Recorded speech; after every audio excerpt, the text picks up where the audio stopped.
Excellent connection. Good job. All right. Welcome back to Hangar 51. We got some new equipment tonight. Let's see what we can do with this. Who's going to be in the room tonight first? Let's see. Nobody yet. That's all right. It's early. I'm early for once. Usually I'm late.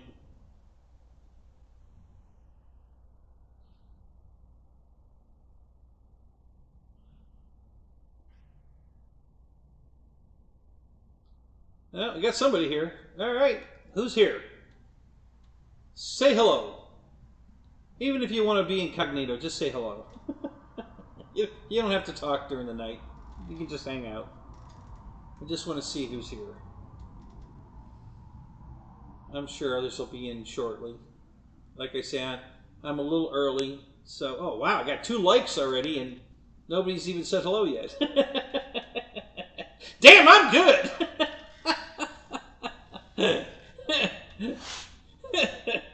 That's funny. All right.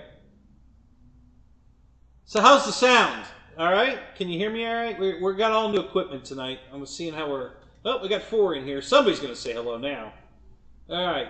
Say hello. Say hello. Hello, hello, hello. Welcome to Hangar 51. So, I'm using a new laptop. It's not brand new. It's an old laptop, but it's a Windows 10 laptop. So it's newer than the equipment I've been using. So the camera we're looking at right now is a new camera, because it came with the new laptop. And then the old camera, which is this one. Let me switch over and see if that works. There we go. That's my aftermarket camera from, it's supposed to be a Logitech copy. So, I'm not getting any chat. I don't know why. We should be getting chat, but I'm not getting any chat.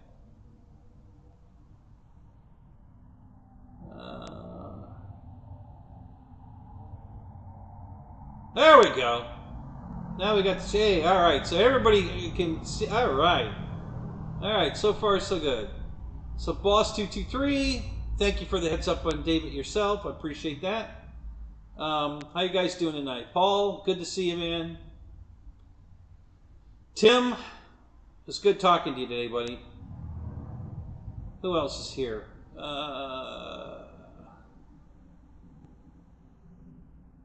So how's the sound? Can you guys hear me okay? Does it sound funny?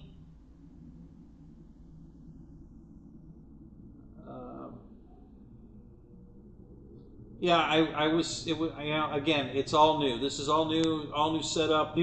It's a new version of OBS. I've never used this version before because I've never updated mine. I can tell you already I don't like this. The old one was better. That's why I haven't updated mine. Sounds good. Okay, good. Yeah, this is the better camera. Yeah, the other camera seems to be a little fuzzy, and that's the camera that's in the laptop. Yeah, this one doesn't look as good. It's not bad, but it looks a little. This looks a little. I look fuzzy. The plane looks pretty sharp, and the boxes in the background look pretty sharp, but I look fuzzy. So,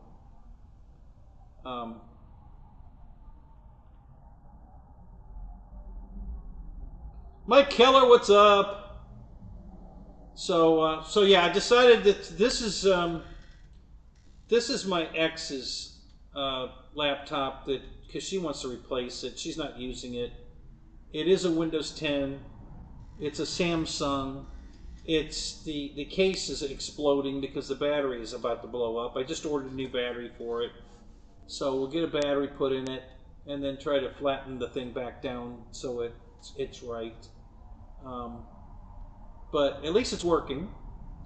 So we got a new laptop with a new camera that's in the laptop, and then a new version of OBS. And so far, it's all working. So how about that? Not bad. I'm kind of impressed with myself on this one. But I don't like the new version of OBS. So I'm going to leave my old version in the other laptop if I go back to that. We'll see.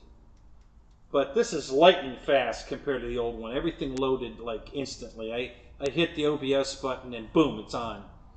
The old laptop, it would take 5 minutes. I'm not kidding you. At least 5 minutes for OBS to open once I activated it on the other laptop. I have no idea why it takes that long. But this version popped right open. So everything pops right open on this laptop.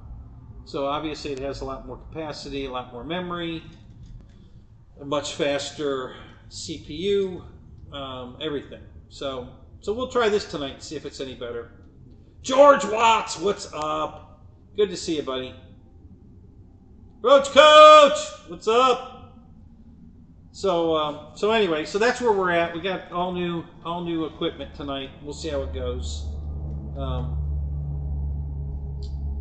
You guys are, you'll have to give me some feedback, whether you like it or not, if it's fast enough, if I'm getting behind. Maybe this will cure my hacker, whoever that guy is. Is audio lagging? I don't know. Is audio lagging? Do I not? Am I not? Does my mouth not match the sound? Is it a Godzilla movie? I don't know. You guys have to tell me. I don't know. I can only go by what you tell me. So, I didn't think it was, but maybe it is. I don't know. These are the bugs we got to work out. So, okay, you know what? By the microphone is showing that it's lagging. That's interesting. All right, hang on a minute. Let's try something here.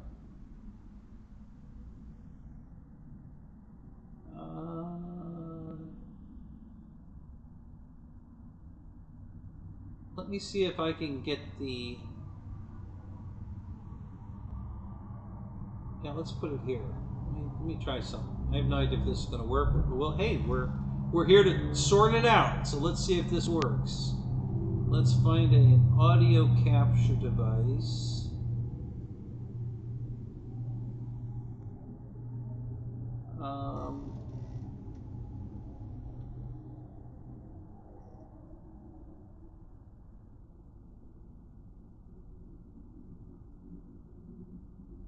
Okay.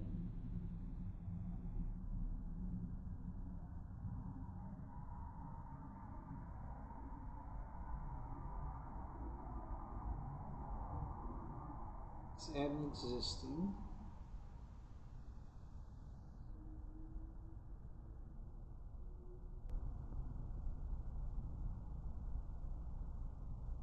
Okay.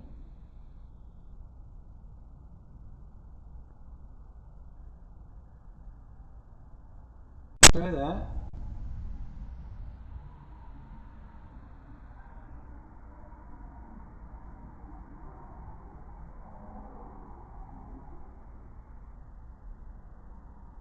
Okay. That might be better. Let's hang on. Let me see what we got here. Is that any better? Am I matching more now? That looks better. Does it sound any different? I'm not even sure what I did. We're guessing here. We'll do a little guessing. We'll see what happens. So how's the audio now? Is it better? Wild Bill says better. Roach says looking good now. Okay, good. All right. So what I did, I'll tell you what I did. The original audio was coming from the laptop, and there is a microphone on that camera, that Logitech copy camera, and I believe now we're using the microphone on the camera. So it sounds like a connection. Okay.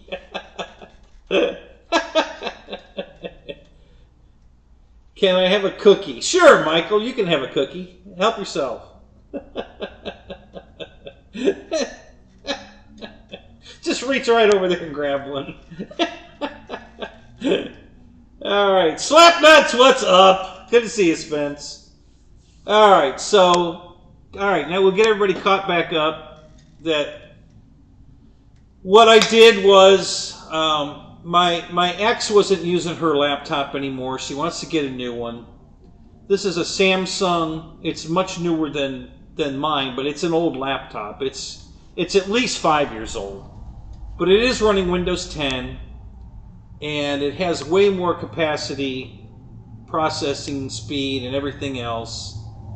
The camera that is in it is not very good. I'll switch over to that and show you.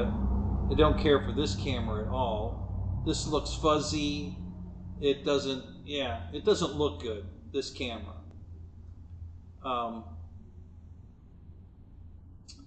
And that, we might be back to the old microphone now that we're on this camera, because this camera's in the laptop, and we might be back on the audio, so I might be lagging again. So you guys have to tell me if it looks like it's lagging while we're here. And then we'll switch it back.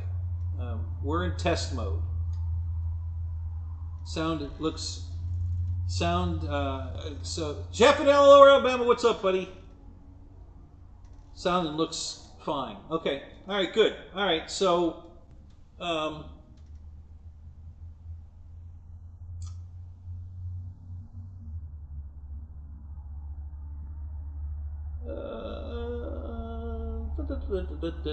is Fred here? Fred! I see you guys saying hi to him, but I didn't see him in here. He must have scrolled right on by. Let's see if I can find him. Oh, wait a minute. Let's go here. And I don't see... Oh, there he is! Fred! Not that I didn't believe you guys, but I wanted to see who I missed. Okay. So anyway, we got new equipment tonight. Newer to me. It's not brand new. So it's a newer laptop. It's about 5 years, probably 5 or 6 years newer than the old one. And it is running Windows 10. It does have a better capacity. So this camera is in the laptop. Not very good. Not impressed with this camera. Looks fuzzy to me. And the audio was lagging, so then I switched it over to the external camera, which is this one, and we're using the microphone that is in that camera, which seems to be working better. So now I'm not lagging, I guess, on the camera or the audio, and you guys say it sounds good, so hey, it's a win-win. We're all right, doing pretty good. I'm pretty impressed. I didn't know this was going to work out tonight, but I had pre-set up the computer at her house. I already had downloaded OBS onto it, and I did the sync and all that, and tried to set up some screens, and I got most of it set up so that when I started tonight, I didn't have to do much. And I didn't have to do much. So looking good. So good to see you guys. Got 20 of you in here, 10 likes. Thank you guys, appreciate it. So I don't know what we're going to talk about tonight. I got my big voodoo on the table here, which is, this is at least 10 years old. This is, yeah, this is an old one. This was the original Rock Hobby 4S, and I see they brought it back and now it's 6S, so it's going to be, it was fast before, now it should be really fast. And then we got Little Voodoo over here, which is the same paint scheme. So I've got them both on the table tonight, and of course the big monster crawler, the FMS crawler Jeep on the table. So this thing's pretty cool.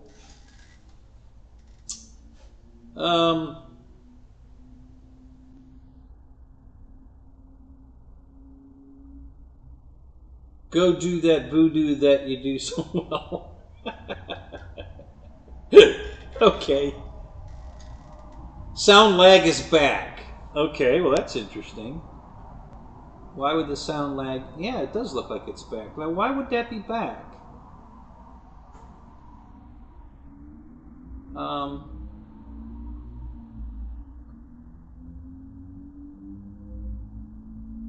Testing. No, it's still lagging, isn't it? I wonder why it's back. That's weird. All right, let me try.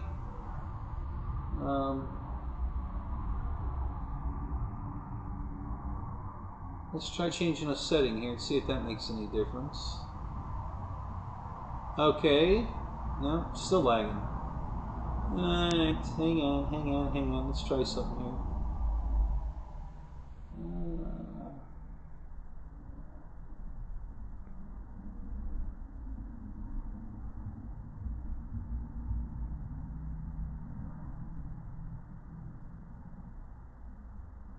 How about we do this?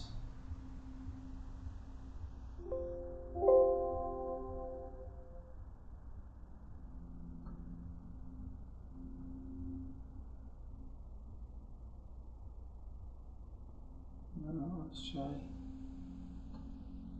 Alright, well, let's create him and see what we get.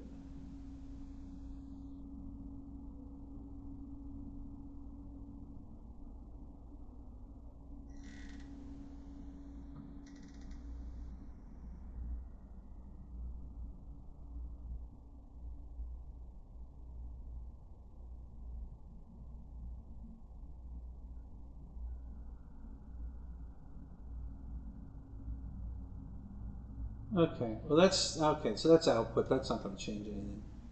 All right, so that's not going to work.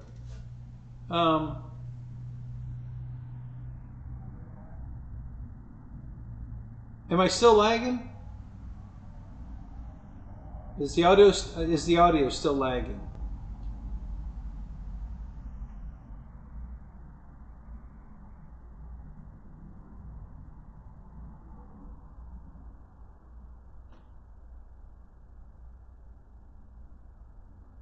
Uh-oh, what did Jeff put up? Fred says a little. Eric says a little. Doesn't look it, while Bill says. Don't worry about it. All right, Roach. Chinese Kung Fu. Yeah, it's a Godzilla movie. Well, it's good enough. Oh well, you know what are you gonna do? You know, it's hey, you know, it's free, guys. like David yourself says, listen, it's free. Oh, that's funny. All right, well, we'll just do a little talking and hanging out for a little bit, and then we may revisit it later. We'll see.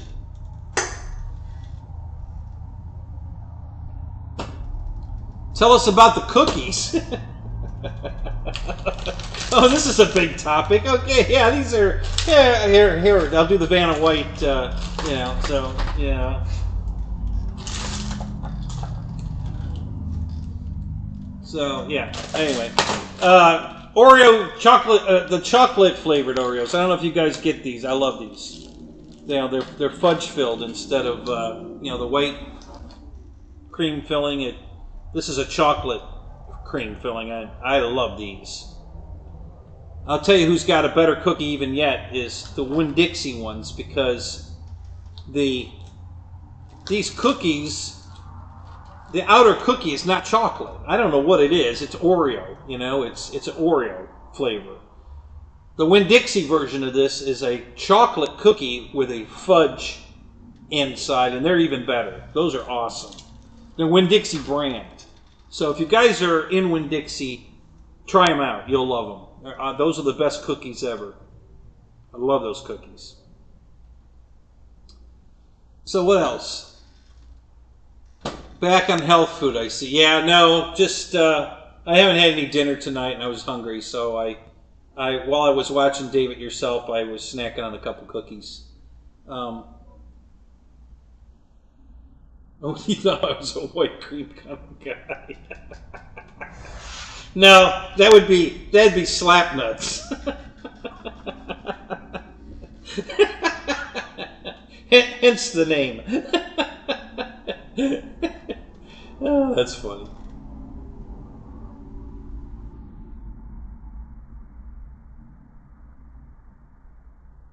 There better be some damn pot in them. Yeah, those are the Dave Marshall cookies. Yeah, if you go over to Dave's house, I'm sure he'll serve you up some pot cookies. Oh, that's funny. So, so what's new and exciting? I can tell you I'm excited, guys. I have the J65 jet coming, and I don't know why I'm so excited about this jet, but I am. I don't know. I just really am excited about the jet. You know, I didn't want any more jets, and the only reason I bought it is because I got it for $210 off. You know, it's normally $629. I'd never pay that for it, so I really wasn't looking at it. You know, I thought it was neat looking when they released it, but at that price I wasn't looking at it. And then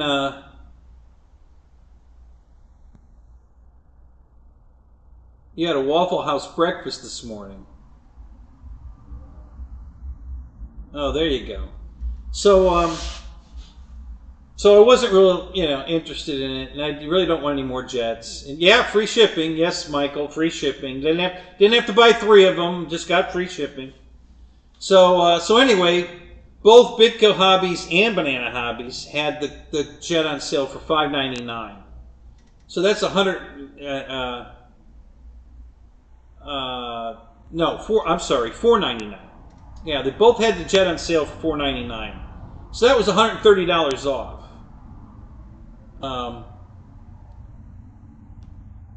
And then I had a $50 coupon from the February E-Jet up, you know, down at Mulberry at the Imperial show. I won a $50 gift certificate from Banana. So that was another $50 off. So that brought it down to $449. And then you guys, well, one guy in particular that had sent me $30 in my PayPal was sitting there. It's been sitting there a while, and I used that too. So that brought it down to $419 from $629 to $419. So that's $210 off the normal price. So I had to pull the trigger. I mean, I just could not pull the trigger. So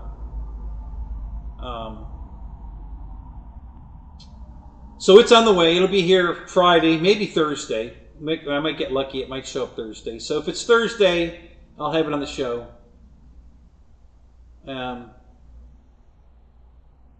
Is that what did I get, Lewis? What do you get? What do I? So yeah, so I got the J65 jet from X-Fly.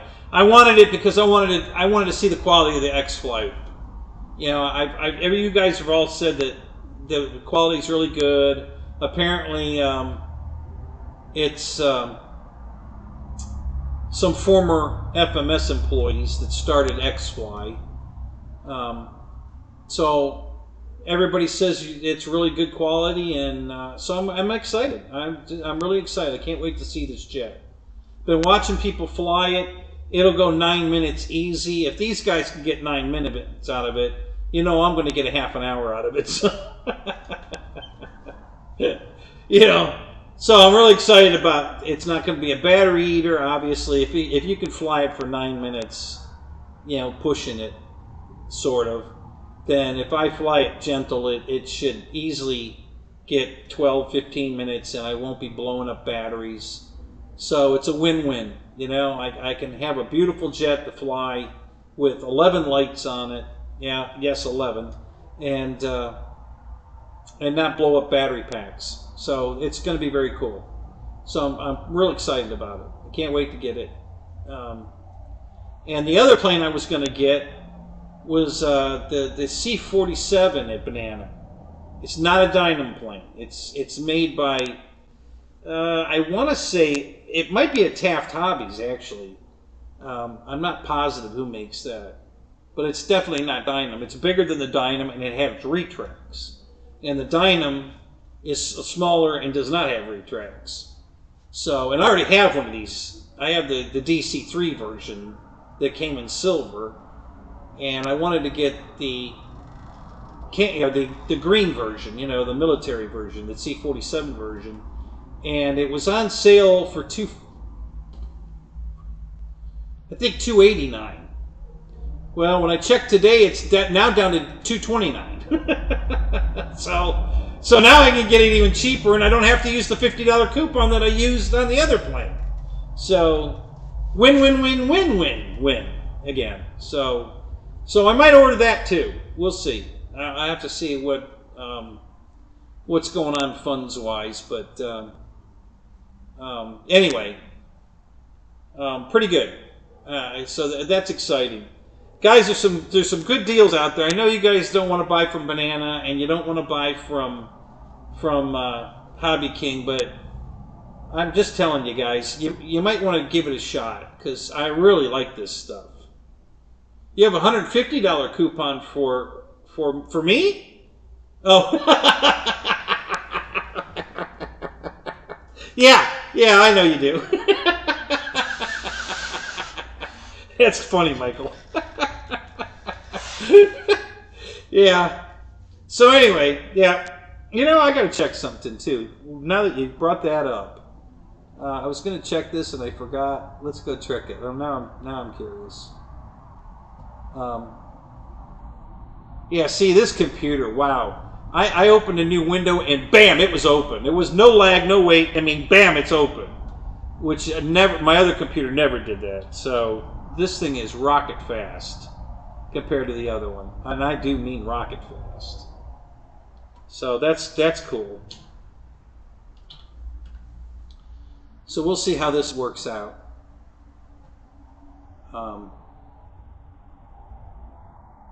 I ordered a new battery for it anyway, you know, because it needs one. I mean, the battery inside this thing is exploding. It's got the case, you know, blown up like this, so it definitely needs a new battery. So I already ordered it. It'll be here in a week, and we'll go from there.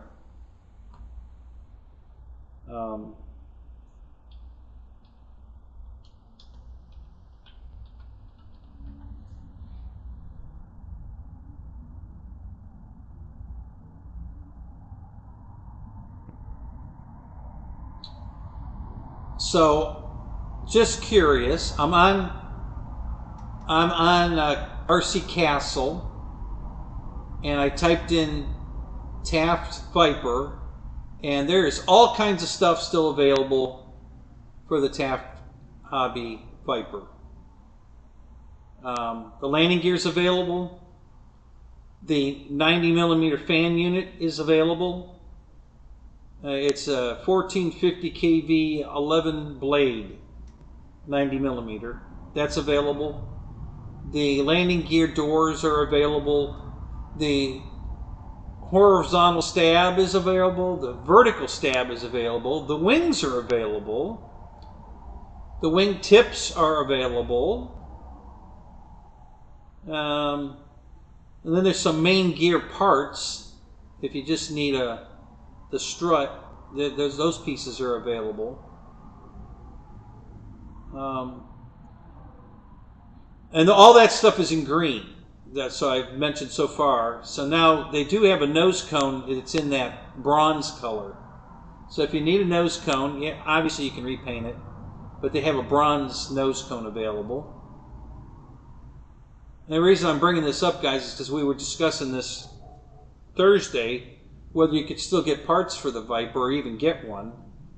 And apparently we can't get one, but we can get parts. So they also have the PC boards available.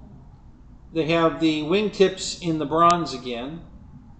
If you want wingtips and don't want to paint them, if you happen to have the bronze colored one. Here's a white nose cone. The chrome exhaust tube is available. Decal sheets are available. There's a lot of parts available for the thing. Holy crap. Now I see horizontal in the red available.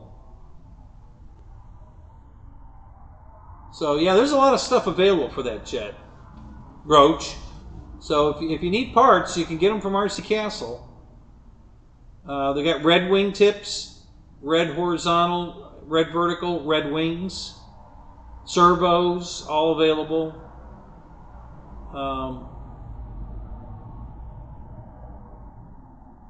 That looks like the, oh no, that's, I don't know what, that looks like a silver nose cone. The retract itself, not, you know, the other ones were full set, full everything. You know, 3 retracts with the landing gear, wheels, complete, the whole set. Now you can buy just the retract part if you just need the retract, not the wheel and the strut. You can buy just the retract, that's available. What else? Oh, the gear sequencer, which I don't know if I want to even try to use that again. Here's another set of landing gear for it, complete, but not the all aluminum version. These look like FMS retracts with the aluminum struts are available. Just the struts and wheels, if you need those, that's available. Just the wheels are available. Cockpit's available. Yellow nose cone, yellow wingtips. There you go, Roach. There you go. What else?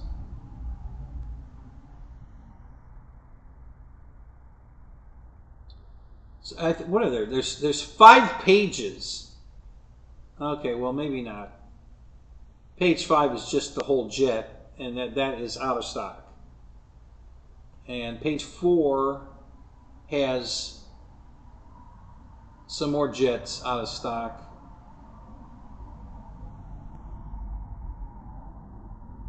The red one, the green ones. Yeah, they don't show the yellow one out of stock. That's interesting. Of course, they don't show it in stock either. So anyway, so that's good news, guys. For you guys that want a Viper jet, you could probably put one together. Yeah, the only thing I didn't see is a fuselage. So we'd have to track one of those down. It looks like everything else is available. The only thing I didn't see was a fuselage. So we're not completely out of luck yet, guys. We can still get parts. Let me get back to the chat.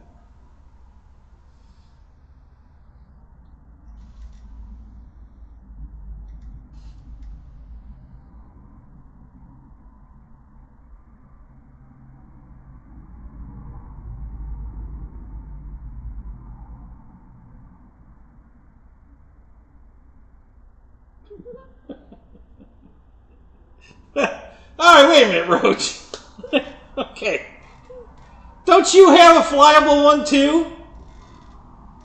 Right? Am I correct? You have one that flies, don't you? So you just want mine for a spare jet. Just like I have it for a spare jet. You know, in case you crash yours.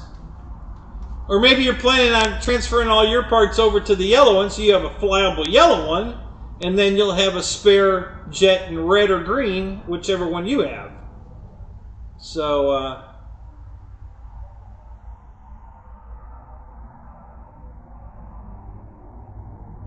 yeah, exactly. I like having a backup also.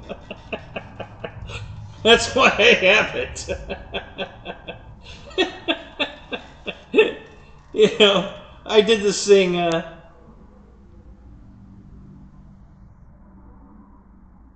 I have the yellow one. Sell me the canopy. Wait a minute, the canopy's not colored anyway, right? It's just white. They're available at Castle. Hang on a second. I'll tell you how much they are. I have it open. I'm pretty sure the canopies are just white, aren't they? Yeah. Here's a whole canopy, complete, $37. It's just white. It'll go on any color jet. It's all white. There's nothing. You know, it's got 2 brown seats in it and black, and that's it. It's a white canopy. So there you go. You can get a canopy. They're available. $37. In stock, it says. So there you go. You can get a canopy. They're available. Oh, that's funny.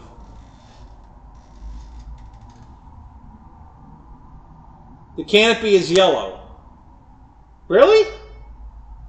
I don't remember mine being yellow. I thought, I mean, the only thing is the stripe going over the top of the glass, and then a little bit of in the front, and all the planes are white on top. So I'm pretty sure the canopy's white.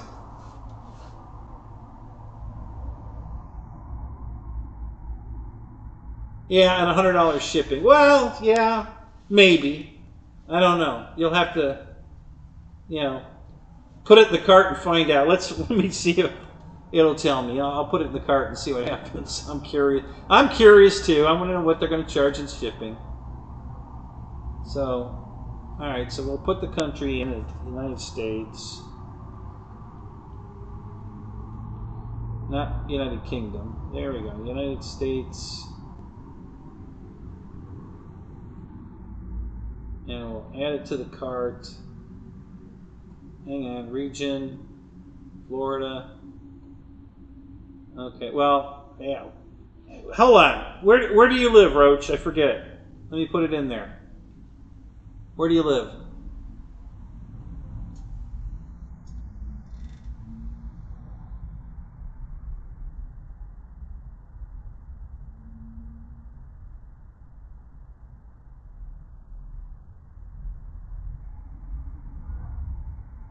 Right. It doesn't look like you can get just the clear plastic lens. You got to buy the whole thing. Yeah, I don't think it's Indiana. Okay, let me put that in. See what we get. All right. Get a quote for shipping here.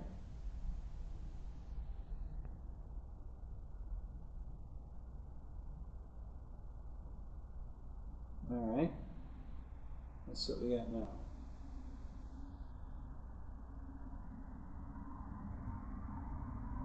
Get a quote.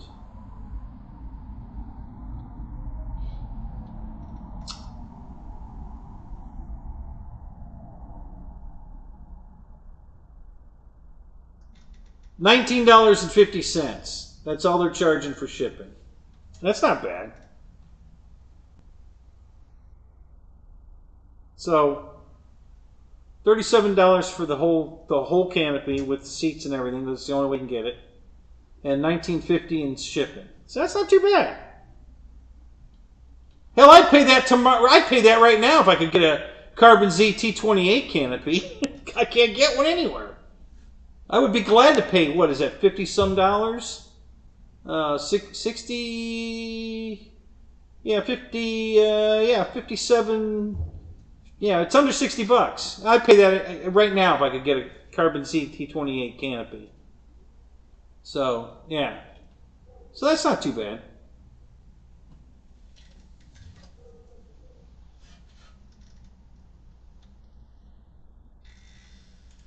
I'm on the roof right now. You better hide it.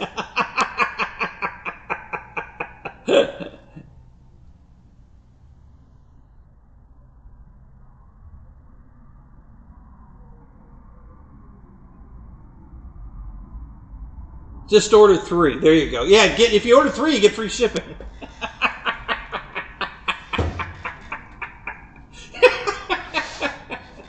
There you go.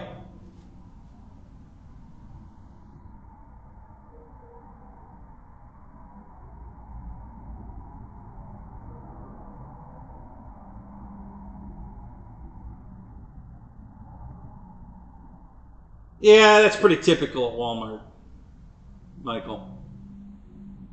Watch the Walmart videos on YouTube. They're hilarious. What people wear to Walmart's unbelievable. So,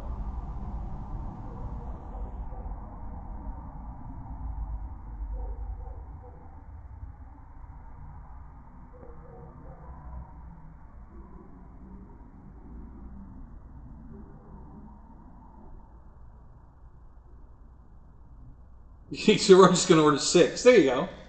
Hey, you get 6 in the States here, you can sell them off and, you know, and make your money back. You know, just bump them up a little bit, you know, including the shipping, and you get your money back.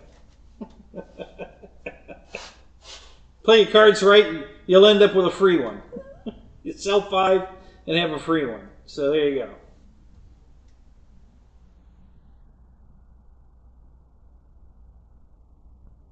Oh, that's true. Some guy gave me an A10 canopy that had a working... Yeah, I remember that. Yeah. Now you're going to make me feel guilty.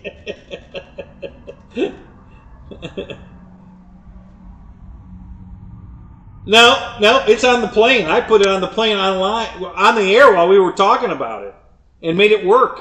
Yeah, no, it's on the airplane, buddy. You know, that was awesome.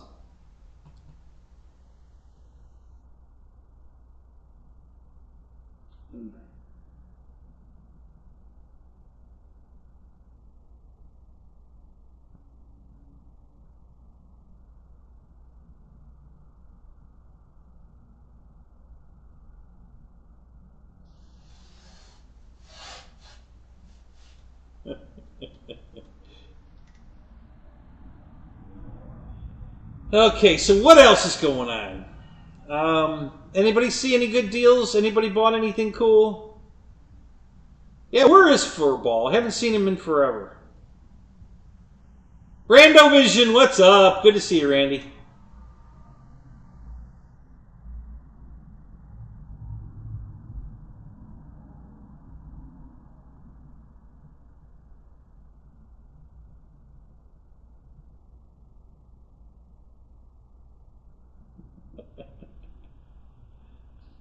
Who is Furball? He used to be on here. I haven't seen him in a long time. I actually stumbled onto... What was I doing? I stumbled onto his name. Maybe I was going through my phone and saw him in there. I don't know. I can't remember. But I stumbled onto his name and I thought about it. Like, yeah, where the hell has he been? So...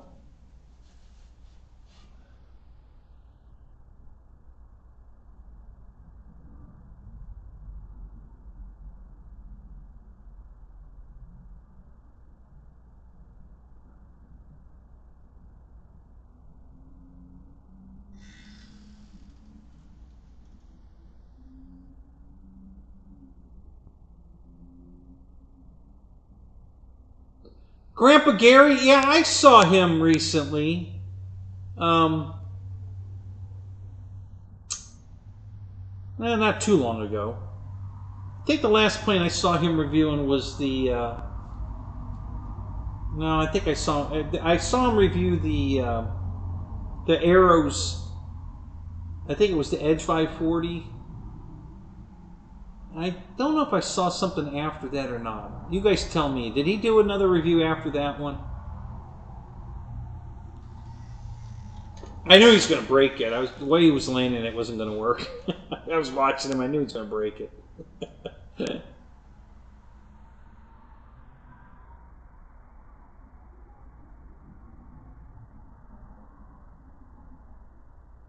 All right, Roach. What do you listen on eBay? Canopies for Viper jets? Getting a head start, are you? It's a pre-sale.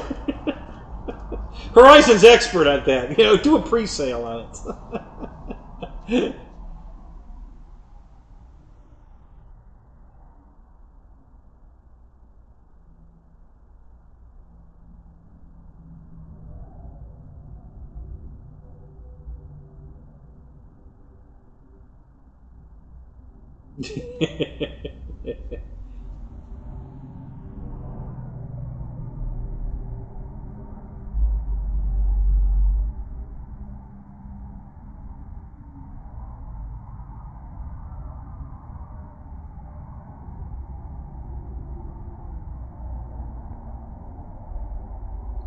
Oh, you've said it 3 times. I didn't see that. You're listing a 4-wheel drive truck, a Traxxas. Which one?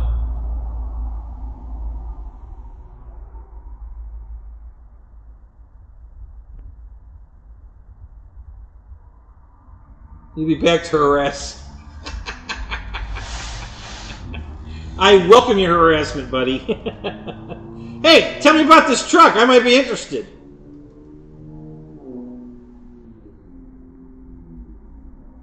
A 1/18 scale pre-runner? Huh. What's that one look like? Is it a crawler or a basher?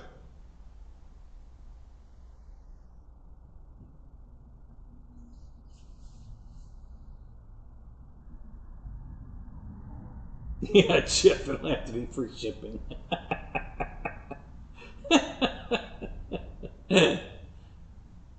Hey, if you want to sell it on eBay, you gotta pretty much have to put it in free shipping because everybody, that's the way people look for stuff. Yeah, boss, I agree. And thanks for the heads up. I've been wanting to talk to Dave. I'm glad to see him on tonight. That was good.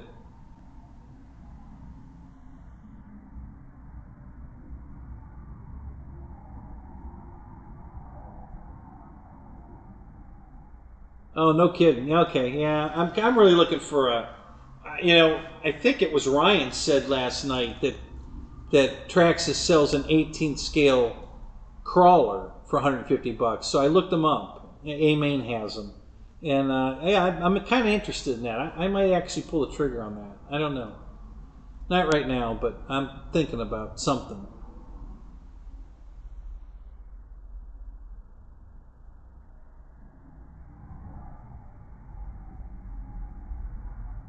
Pilot Nuts has some EDFs for sale on eBay, Facebook. Okay.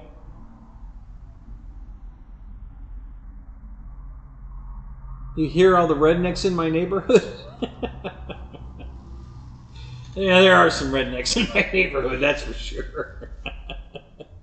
You've probably seen them at Walmart.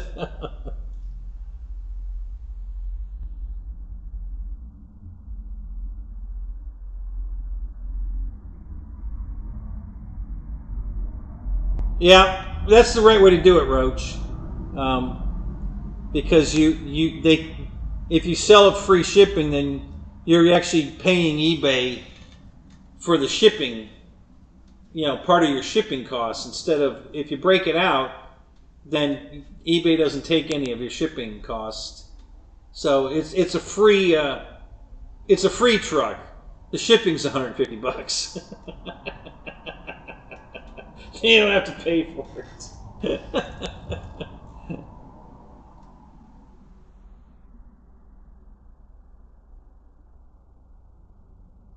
Oh, Spencer's selling some on Facebook? Really? Is he really? No kidding. Huh. Spencer's selling just the EDF fan or the whole plane?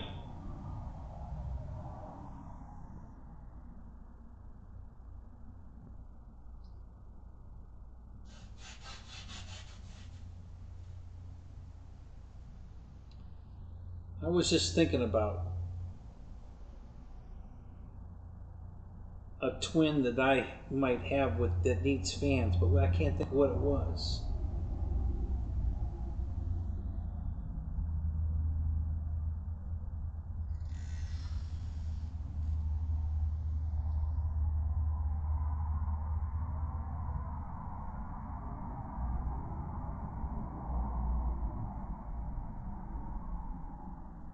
No kidding. Wow. He didn't say anything in the chat. At least I didn't hear him say anything in the chat last night about it. I did have to go put my phone on charge for a little while, so I missed some of the chat. But, yeah. Oh, no shipping, local pickups. Okay. Yeah. Well, I'm not driving to wherever the hell he is. Kansas? Is that... He's in Kansas, isn't he?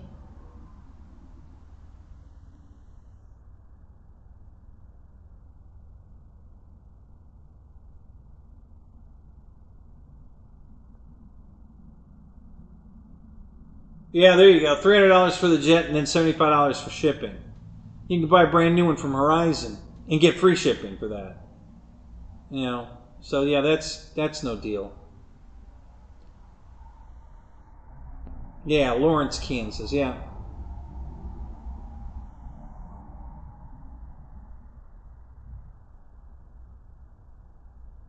So anyway, yeah.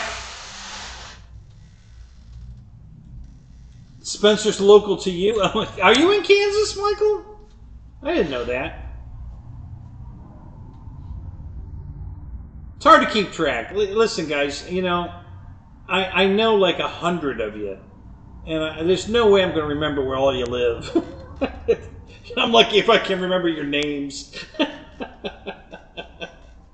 And I don't always. You guys that have handles on here, I sometimes forget your names. I'll be honest. You know, it's just hard to keep up.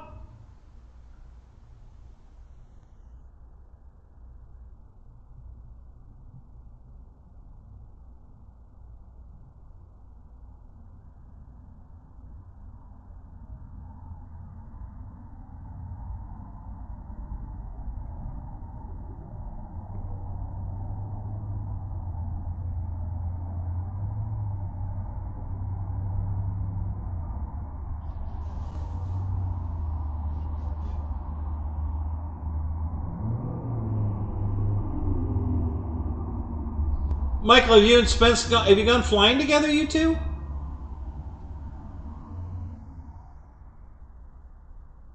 Yeah, thanks, Fred.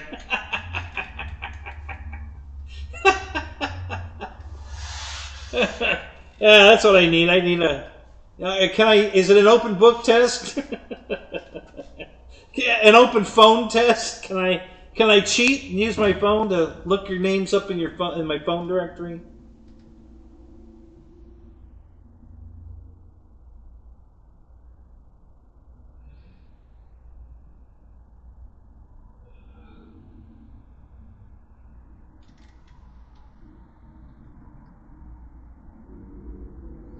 Yeah, you guys should fly together.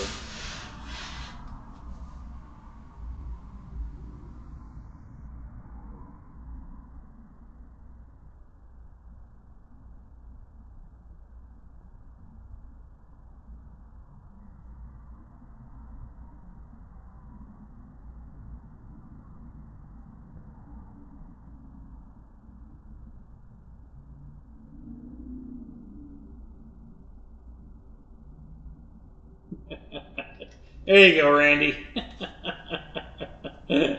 Absolutely not. Oh, come on, Fred. Give a guy a break. Hey, how you feeling? How's your flu? You feeling any better?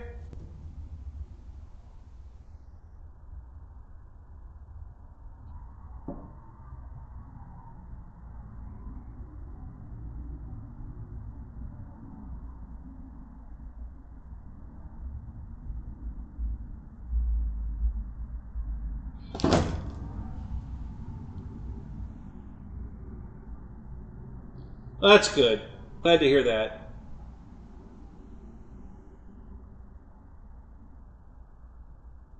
Yeah, it's getting chilly.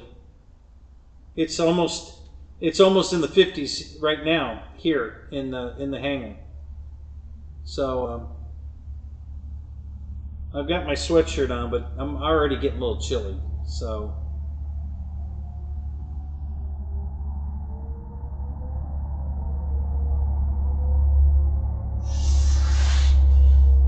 yeah, it depends on what it is. You know, I don't mind taking something over to FedEx and shipping it. It's just, you know, as long as I'm getting paid what it's going to cost me to ship it.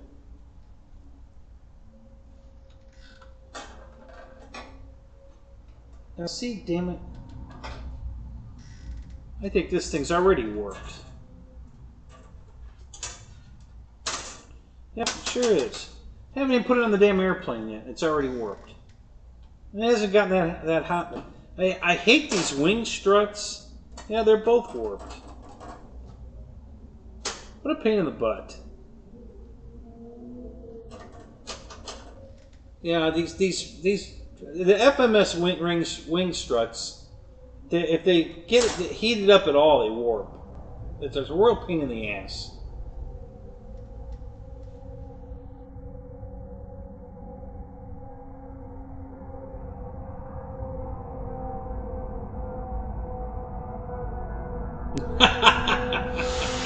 Yeah, there you go, Jeff.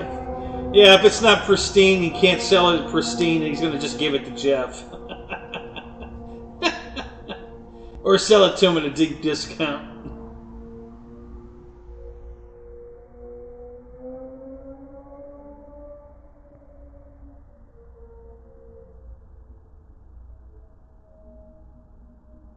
Yeah, I know you guys. Everybody's got, you know, it just depends on where you live. You know, whether you have good FedEx, good UPS, good U.S. Postal Service. My U.S. Postal Service sucks. But both FedEx and UPS are great for me. They both do a really good job. So I have no problem with them. I have a problem with my post office. They won't deliver nothing. They're a pain in the ass.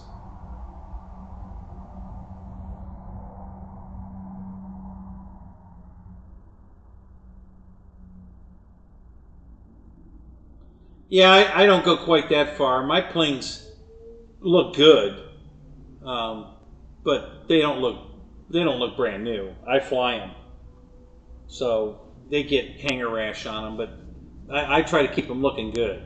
I don't like flying something that's all beat up, taped up. I won't fly it like that. It might have a little, you know, missing paint or something, but. You know, this guy was trying to sell me a P-40 down at Imperial. It had packing tape all over it, duct tape all over it. You know, he was so proud of that thing. It's like, oh God. You know, and he reinforced everything on it, so it was so goddamn heavy, I'm sure it wouldn't have flown. And that's why it's all taped up. He's one of those guys. You know, I learned to fly with a guy like that. It was all, everything was all silk and dope, and it was heavier than shit. You know, and he well, you got to build it so it can withstand a crash. No, well, if you build it to fly, it won't crash. You know, because that's all he did. He kept crashing them all the time, and you know, but he built them to, you know, they were so heavy. All of his planes were so goddamn heavy. Oh my God. So this same guy was complaining about the big P-40 that I have. You know, how everything was too weak, and he reinforced everything, and then he wondered why it wouldn't fly. Like, you know, he took it's got, I believe that has hollow fiberglass tubes that are very thin wall, lightweight, and he replaced them with solid, I think,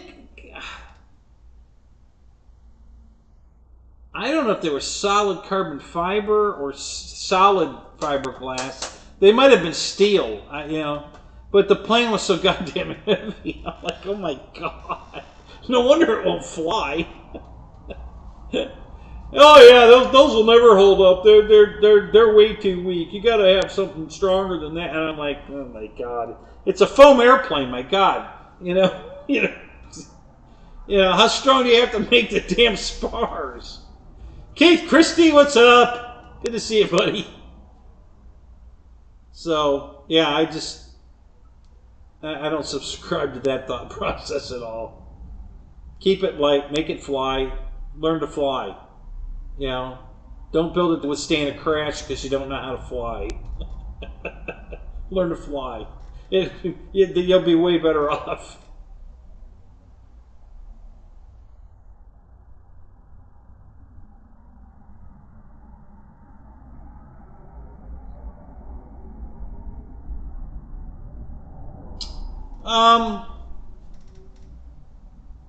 Yeah, if I have to take it to everywhere, if I'm going UPS, United Postal Service, or FedEx, I have to take it to them.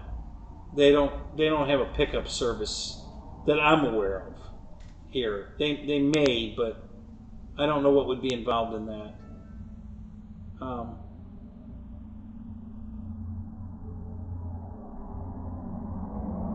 Yeah, Michael. Of course they are, because they're flight test planes. That's how you put them together. You know, that's what you're supposed to do.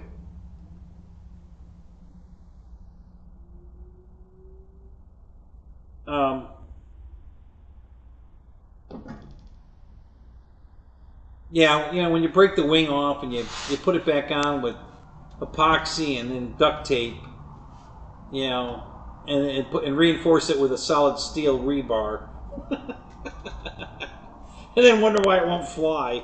Yeah, okay. I think I might know the answer to that.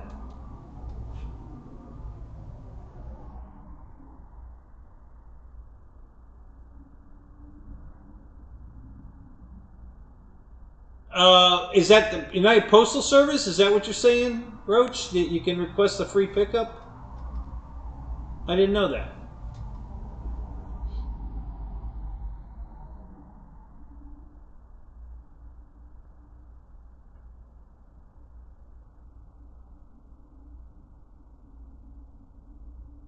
Free if you already purchased the shipping label. Okay.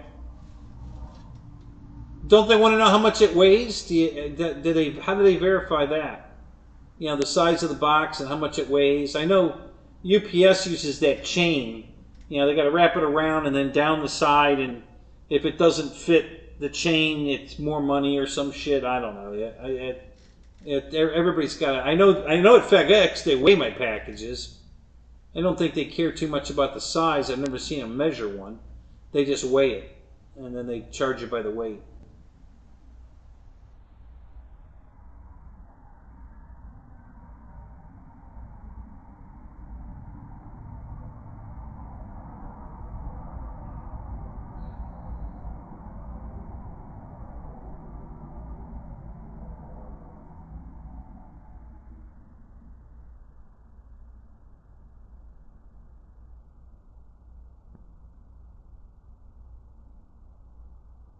Oh, no kidding.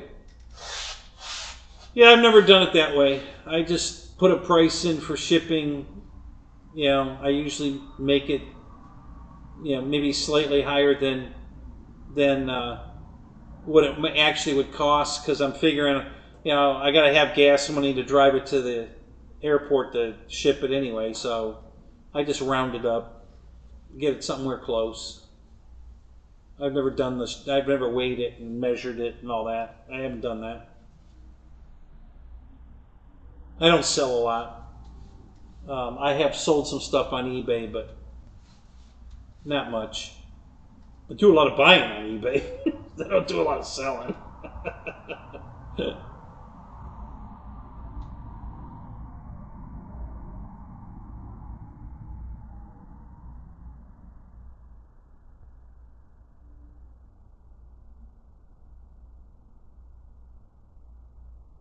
Oh, you ordered from Banggood yesterday?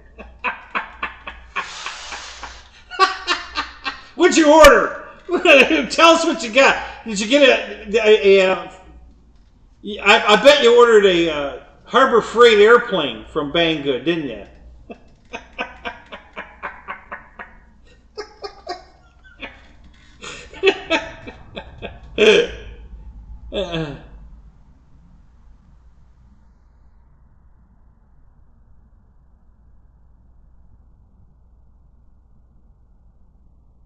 Now C-17?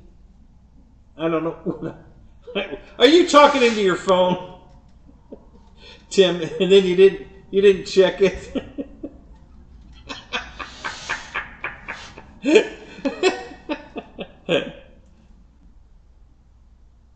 You ordered a Banggood GPS drone. Yeah, sure you did.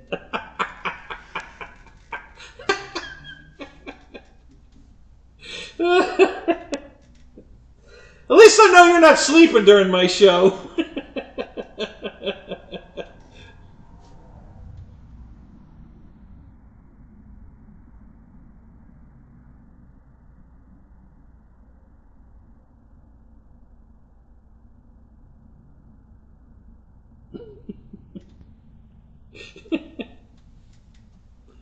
Oh my God. You guys are hilarious.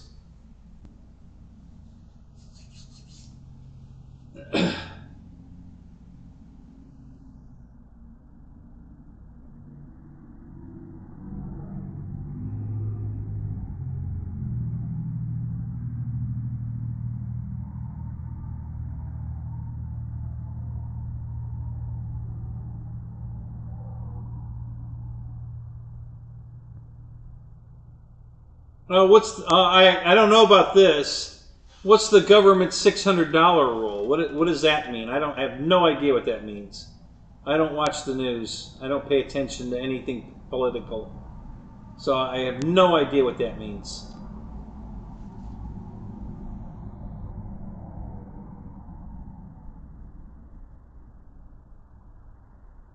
No, I am? No, I'm not talking into my phone.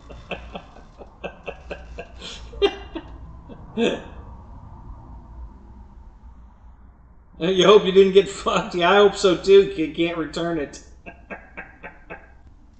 You have to send the camera to California, and then send the drone back to China, and then they won't take it at customs, and they'll send it right back. So you'll be totally screwed.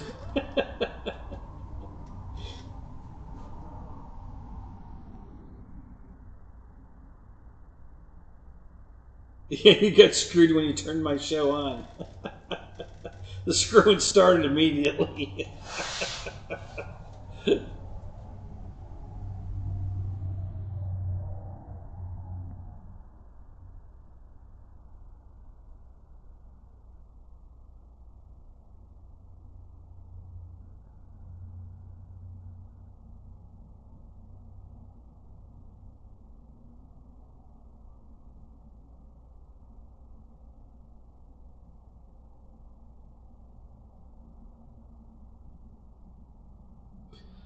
Well, they charge the buyer tax on eBay now. I mean, that it's all calculated when you. So they're going to charge the seller tax too. Is that what they're doing? What kind of horse shit is that?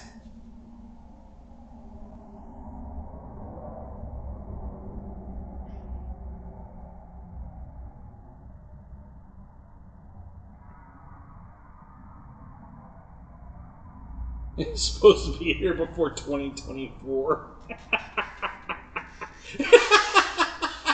No, that's if you order it from either Wish or AliExpress. Then it might take till 2024 to get it. You'll get it from Banggood quick. It'll just be wrong or broken, one or the other. But it'll get here quick.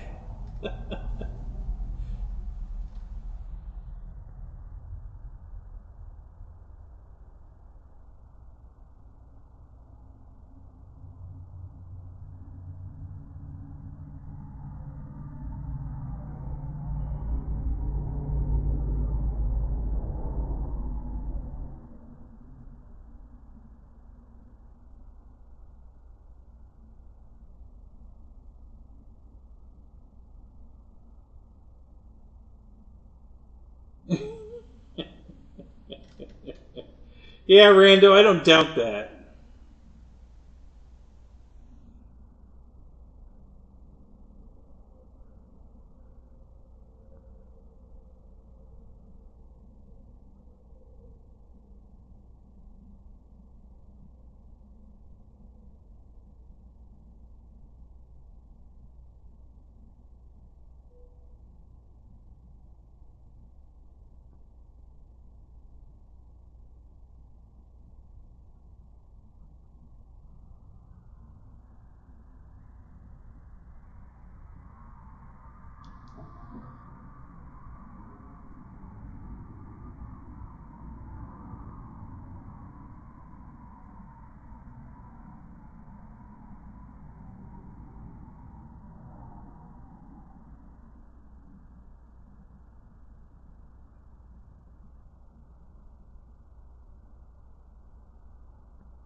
Yeah, right, Paul.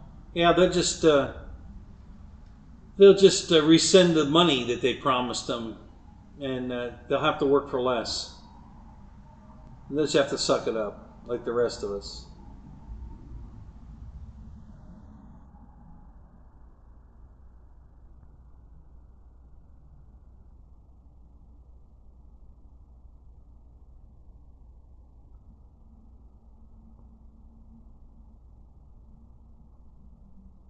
What's up, Roy? How you doing, man?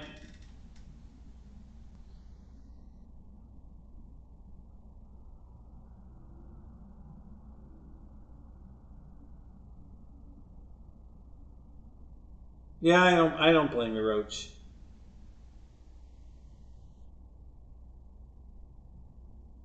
Merle Haggard. Oh my God.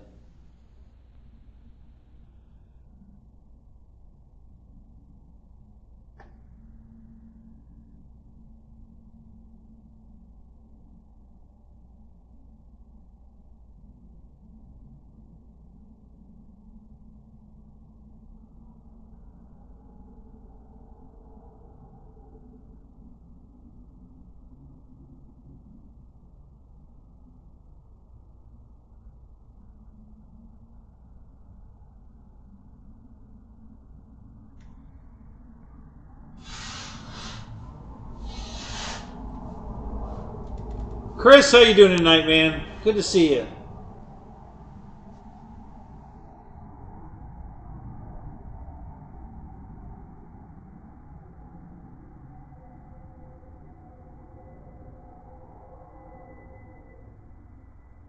Oh, you assembled the SBOC, yeah? Sweet.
Hey, did you guys watch the latest Mike Patey video? Who watched the last Mike Patey video?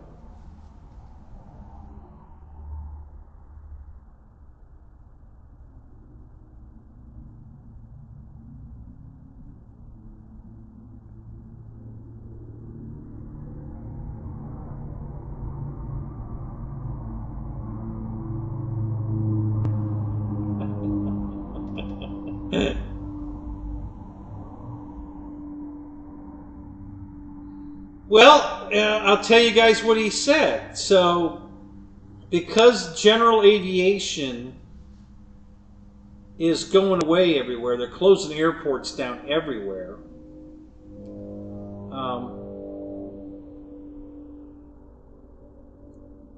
He's inviting everybody to come out to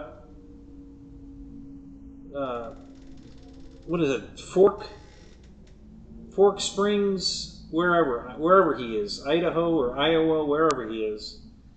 He wants everybody to move out there, and they've got one whole part of the runway, the airport that they're saving to build, homes or businesses, whatever.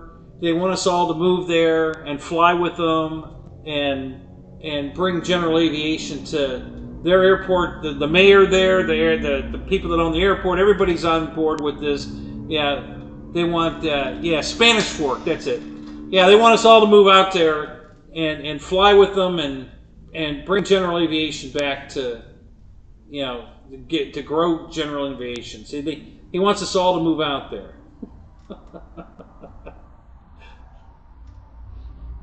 I'm sure they'd probably do some hiring at Best Tugs. I bet I could get a job at Best Tugs and move out there and fly with them, and it doesn't sound too bad.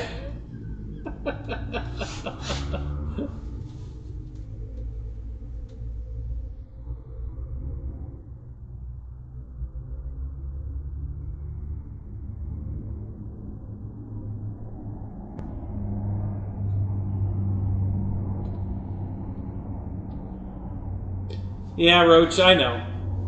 But listen, he's a lot better dude than a lot of other people in the world. So I kind of listen to what he has to say.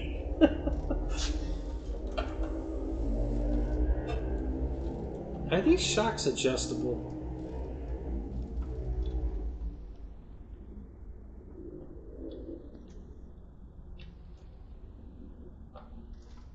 I know, I can't tell.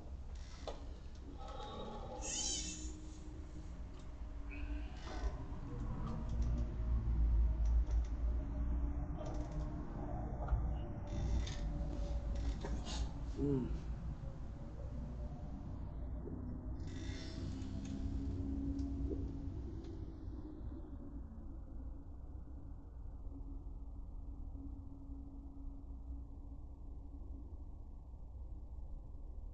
Five-year anniversary's next month, so you'll be very poor. What, did you have some kind of a prenup contract there, Victor? 5 years you got to pay up?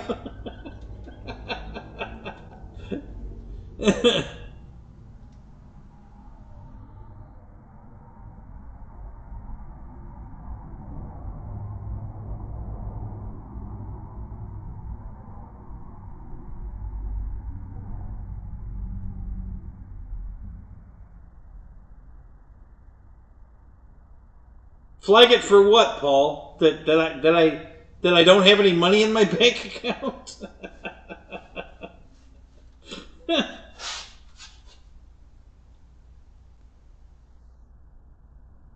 Yeah, put air shocks on it. There you go. That might be pretty cool.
All right, Jeff. Hey, have a good night, buddy. Good to see you.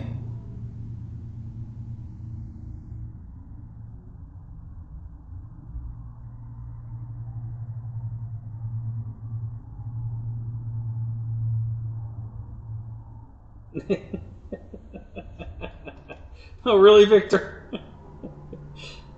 I don't know if this link will work. I'll try it. Let's see what happens.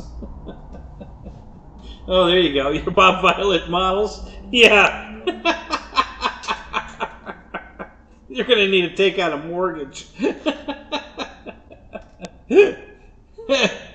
Oh, my God.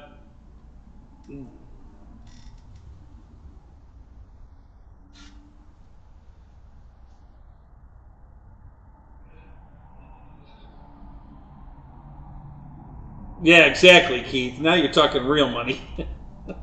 That shit's not cheap at all. Oh my God.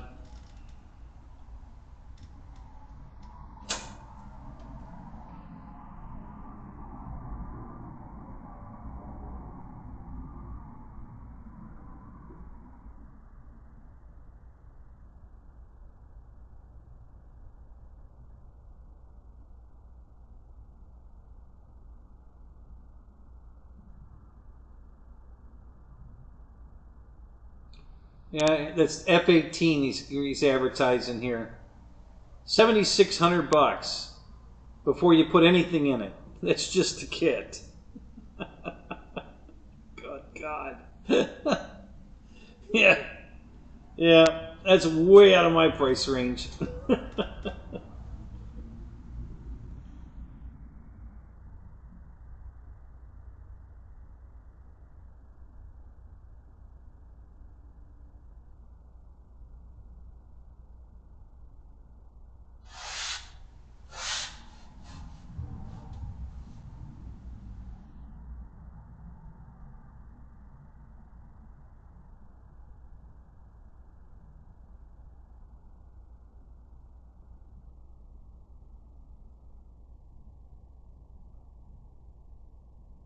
Free shipping with 3? Not from Bob Violet. No way. I can tell you, that'll never work. You buy 3 models from me, you're not going to get free shipping.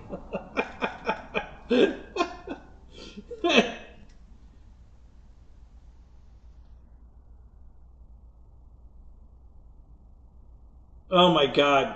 Yeah, Keith, you definitely don't want to know how much that would be. Yeah. Holy crap.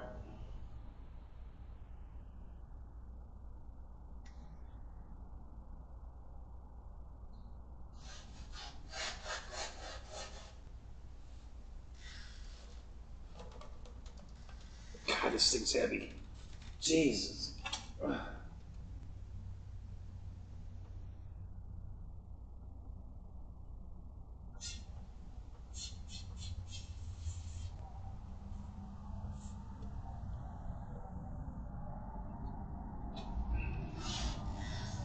Yeah, I gotta put battery in that tomorrow and go crawl it. I want to see how that thing does.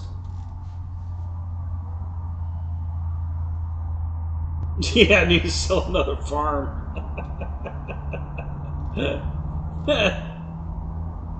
Yeah. Yo, free cookies too with Bob Violet models. Yeah, there you go. Oh my God.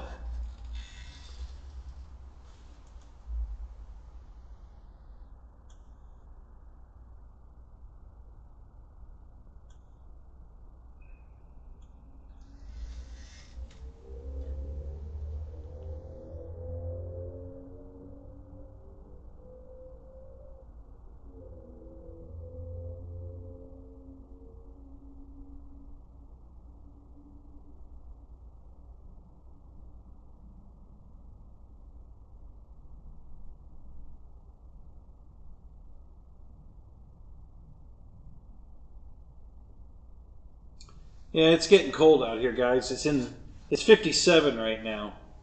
I'm gonna We're gonna call this here soon. It's too cold out here.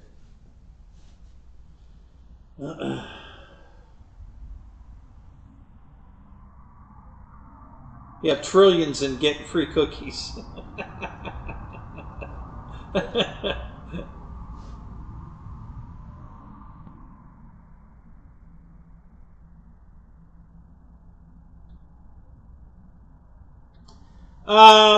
Well, the heater's over there because I had it in the trailer and I took it out, but it's not going to work until I get back in the tent. So I got to spin all this around and get in the tent, and then put the heater back in the tent, and then it'll work. Right now, if I put the heater over here, it's it ain't going to do shit. So yeah, I'm going to have to get my.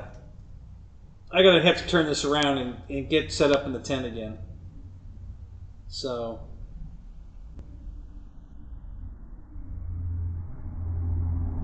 yeah, Michael. I'm sure I will. That's why I left it up.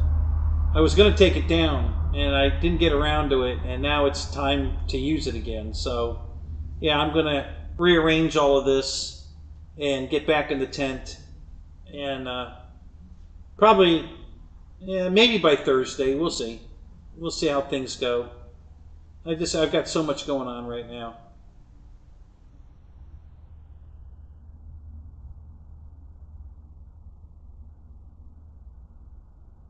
You want to see the bottom of it? Okay. It's different than this one's wrong. I mean, the wing's purple on the bottom. That's not right. It's supposed to be yellow. The whole bottom of this thing is yellow. So I don't know why they didn't make it right.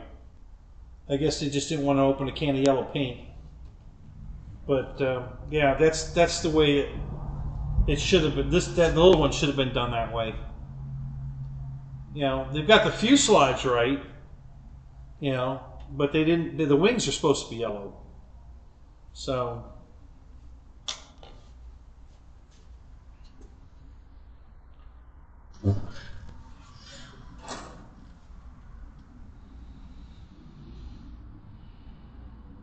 get a blanket. Yeah, I could go do that, but I have a better idea, Fred. What do you think of this idea? How about you start up a real flight, and we'll all go flying? How about that? Now that mine's fixed, I can go flying. Then I can go in the house where it's nice and warm, and sit on the couch and do some flying.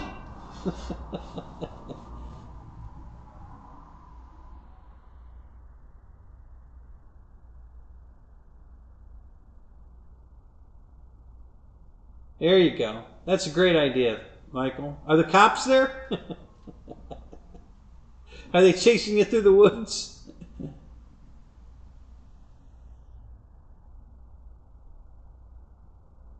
It's right for the 2017 Voodoo. The Voodoo in 2017 had purple wings on the bottom? Really?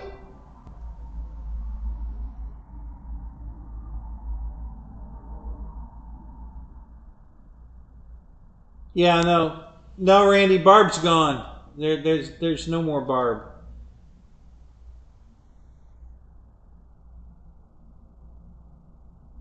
Well, yeah, I'm sure everybody leaves you alone out there. That's for sure.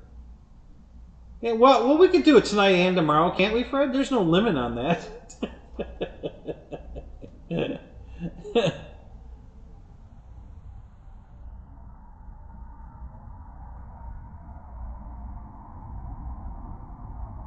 Oh, it had a bubble top? Really? Wow. Actually, I think you're right about the bubble top. I think I remember that.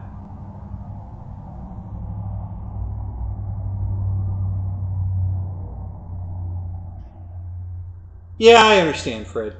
I was just being facetious.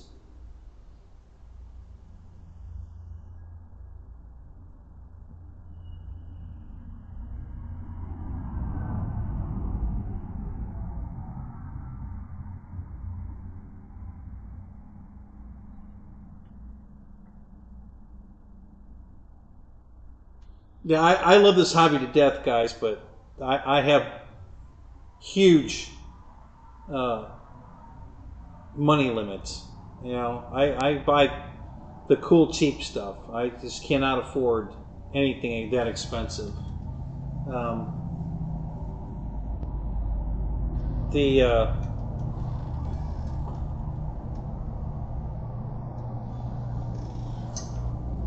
I mean, the Valiant for me is a wonderful airplane. If you just want a nice airplane to go fly, kick around, keep it in the back of the car, the Valiant's an excellent buy. It's got great landing gear. It's a great looking plane. It flies great. Flies upside down. You do everything with it. It's a really nice airplane and cheap. You know, for the longest time it was under $200. You know, and then I guess when they put the smart stuff in it, I guess that's what they did to it. Um, it's like, I don't know what, I think it's still $229, isn't it? $239, something like that. It's a still pretty good deal. And it's a really nice go-to airplane. I really like that plane.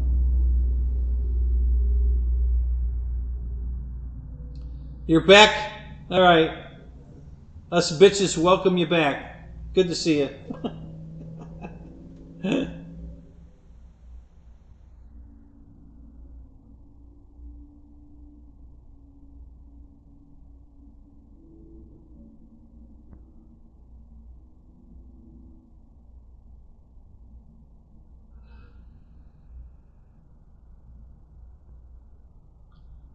Oh, that's for sure, Michael. Yeah, there's no way I would ever have as much fun with a Bob Island jet as I could with a flight test paper airplane. You know, because you can relax, and just fly it around. If you crash it, you don't care. You know, it's not a big deal. Go spend $2 at the dollar store and get it and build another one. You know, it changes your whole perspective.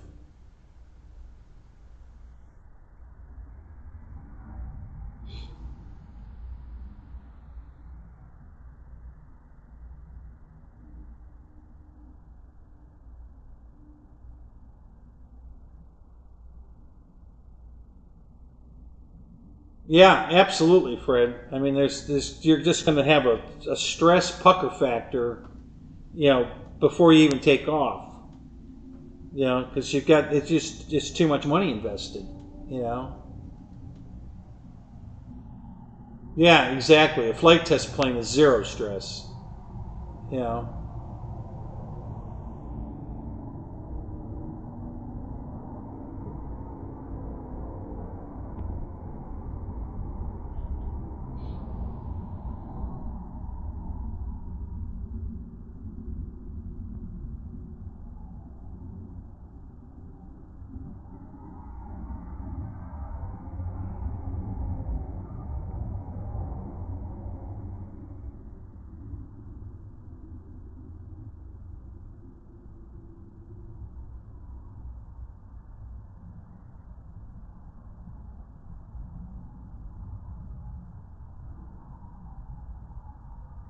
Oh, the Viper 50. Yeah, yeah. That looks like a cute little jet. Yeah, that wouldn't be. I all my prop planes are my stress relief stuff. I mean, I've got so many, like the Valiant, the my my RV8. Oh my God, that is stress free for sure. It's expensive, but it's so stupid easy to fly. There's no stress there at all. Um,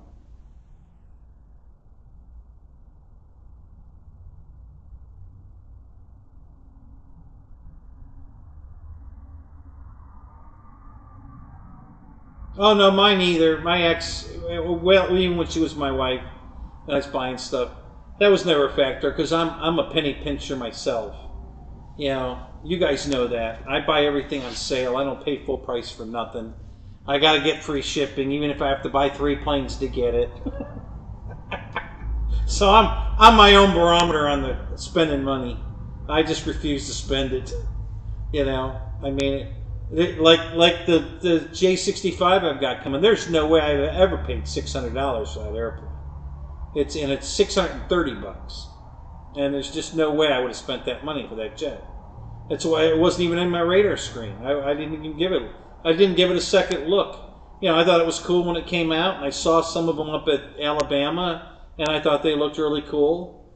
And after Scott piled his into the fence on takeoff and didn't hurt it, I was pretty impressed. I thought, well, that's pretty cool. I mean, he didn't even hurt the damn thing.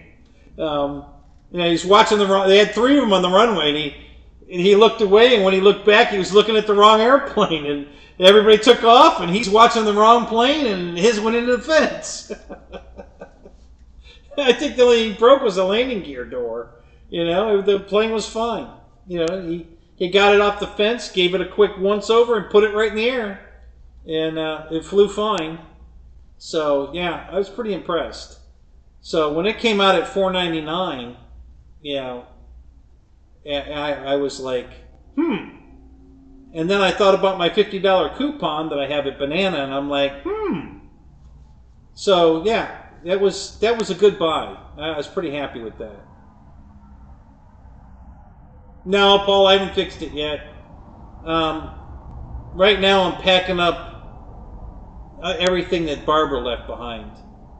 I have no room in my garage right now because I have bags and bags and bags and bags and more bags of all the stuff that Barbara left here that I have to get out of here.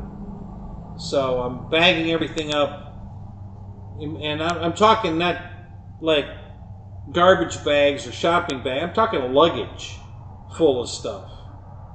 And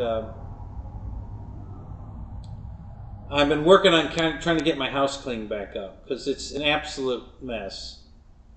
And every day I find more stuff that she's got hidden somewhere in the house that I'm trying to bag up and get out of here. So once I get all this out of here, I'm hoping this week, then I'm going to get on the motorcycle because I really need to get that fixed.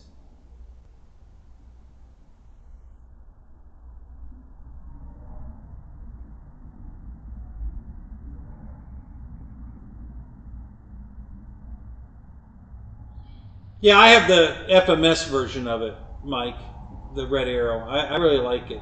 I thought about getting the Arrows one, but I was leaning more toward the T-33 because the wing loading is lighter on the T-33, so I figured it would fly easier, be easier on batteries. I like them both. I mean, they both look really good.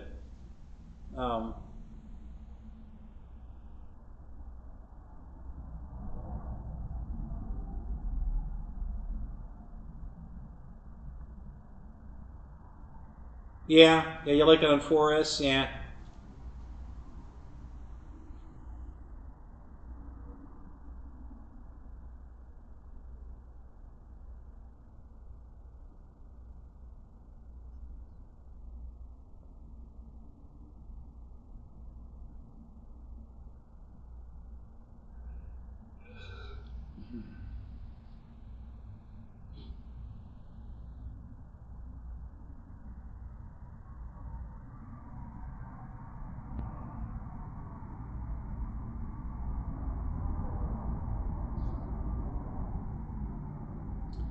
Yeah, but I mean, I like the FMS one better for a lot of reasons. The landing gear's better, and but I love the British flag on the tail, which was huge, instead of just the stripe on the free wing one. I really like the British flag on the FMS one, so that's why I picked that one mainly. It was the paint scheme, but it's just a better quality jet. The landing gear is so much nicer on the FMS one than the free wing.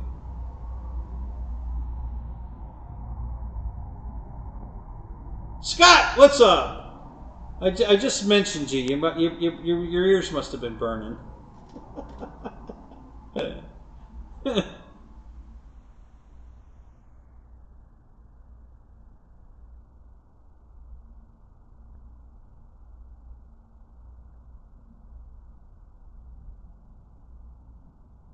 When did you send it, Scott? When should I be looking for it?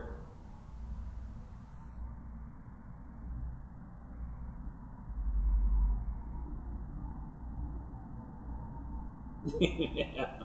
No, I was just telling I'm excited about getting my J65 jet, and I was just mentioning how you hit the fence with yours, and it held up really great. So that's a win-win-win on that plane. So I'm really excited to get it. So.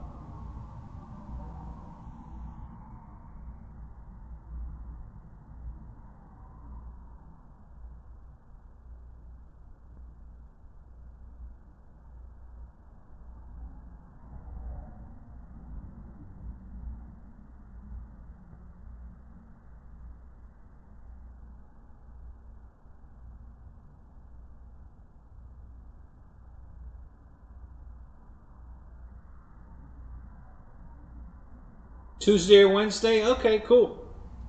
I'll be looking for it. Thank you, buddy. Appreciate that.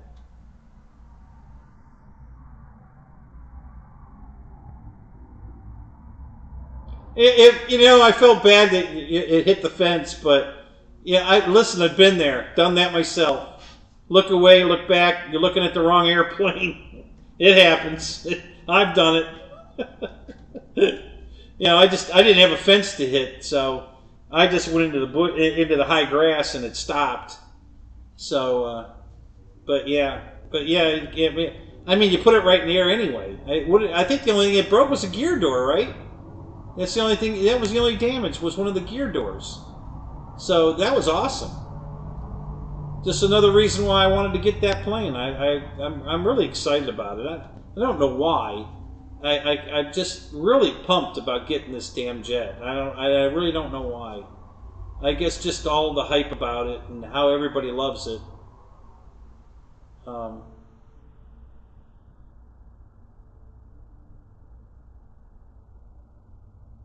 no, I believe in it, Eric. It's just that it costs money to do that. If you buy an airplane, then you have to buy different landing gear to put in the airplane. Well, now, how much was that airplane? And was it worth it? No, I've done it to plenty of airplanes. As a matter of fact, I'm doing it right now.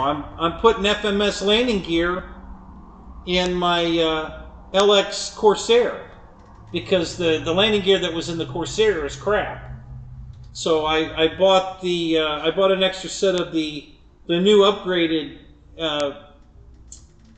Corsair landing gear that's all aluminum, no plastic cladding on the new FMS gear. It's all aluminum, and it looks great. So yeah, I'm in the process of installing those gear in my LX Corsair right now. I've got the one out and the other one fitted, and then I stopped because I got sidetracked doing something else, but I'm going to get back to it.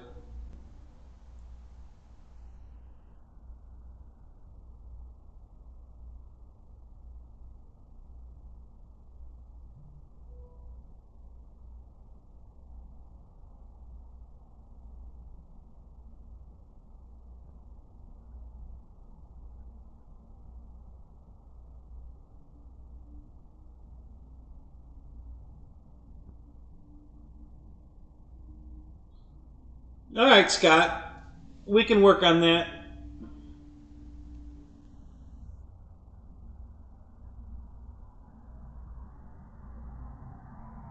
What battery are you flying in it, Scott? That's my first question. What size battery are you flying?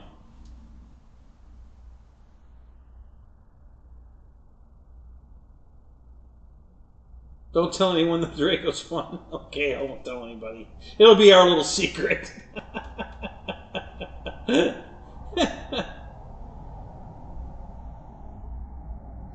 Yeah, that's too big a battery, Scott. You don't need that. Put a 4000 in it, a 3300 or a 4000. You got to lighten it up. The plane's too heavy. That's the first problem with it. Everybody wants to put a 5000 or a 7000 battery in it. It's too much weight. I mean, it'll fly it, but it'll fly so much better, lighter. So, Yeah, try it with a 3300. You're still going to get 9 minutes of flight time with a 3300 in it. So, yeah, just put a lighter battery in it and try that. I'll bet it's way more fun. And push the battery back. You're going to want it back a good inch from that black plastic firewall. So just push the battery back and try a 3300 or a 4000 in it. And you'll notice a big difference right away. It'll fly so much better.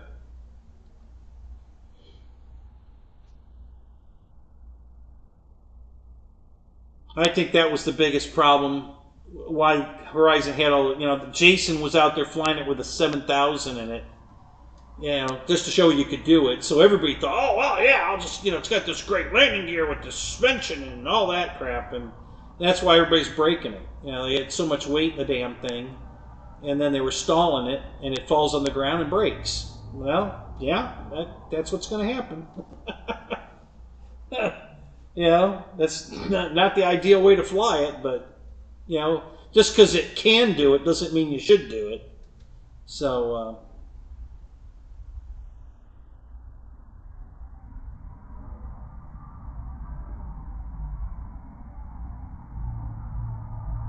yeah, I think that's what maybe that was what he's trying to do. Maybe they had an overstock of 7,000 batteries, so, yeah.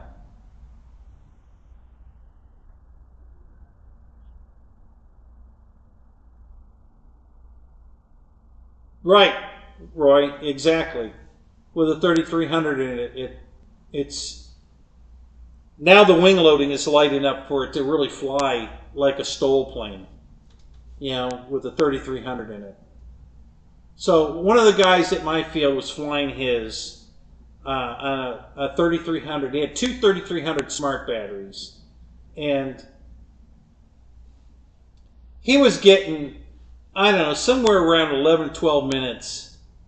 So by the time he put the battery in it and did a quick, surface check, a pre-flight on it, flew it around, did a bunch of touch and goes and everything. The other batteries on the charger, it fully charged.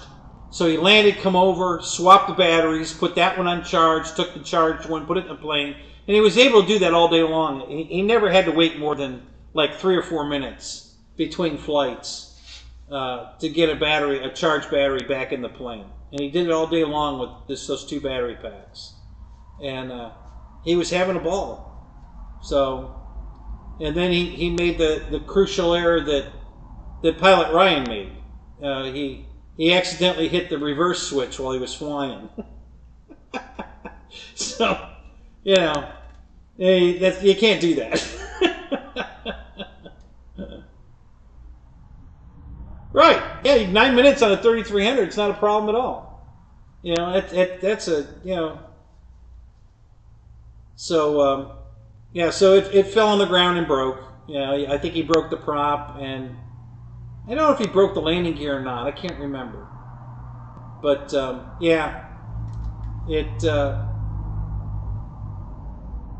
and he just laughed. He said, totally my fault. I hit the reverse switch in the air. Not a good idea. Yeah, don't reverse on climb out. Yeah. Yeah, that's good advice.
I'm not sure, Mike, but I think they call that the sun. I think. I'm not sure, but it sounds like what you're describing. Oh my God.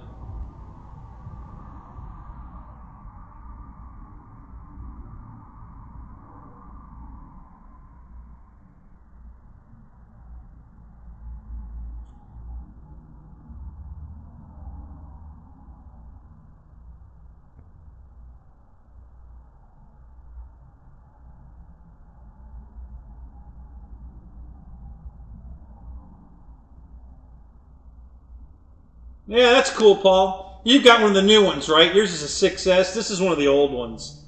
This is a 4S. This plane's 5, 6 years old. I can't remember. It's pretty old. You've got the new 6-cell one, so it'll be a rocket ship.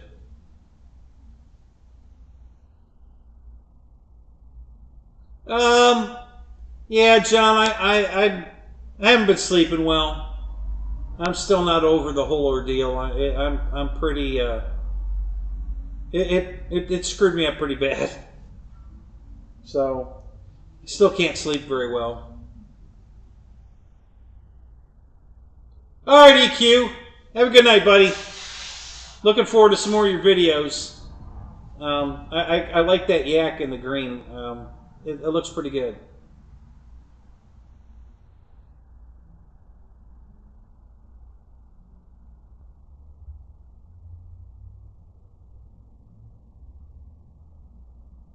Oh, I thought the new ones were set up to be 6S, weren't they?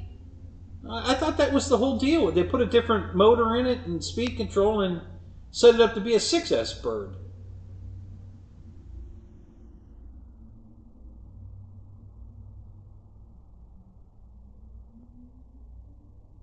John, which video are you talking about? I'm not sure which one you're talking about.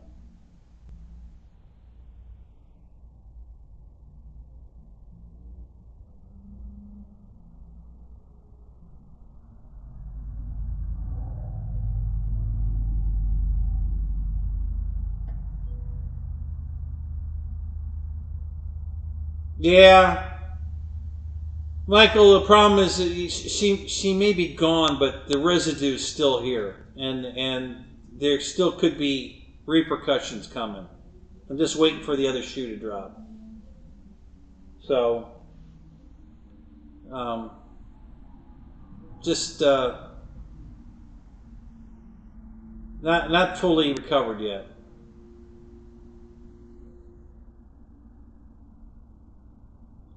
Yeah, Randy, it was a total,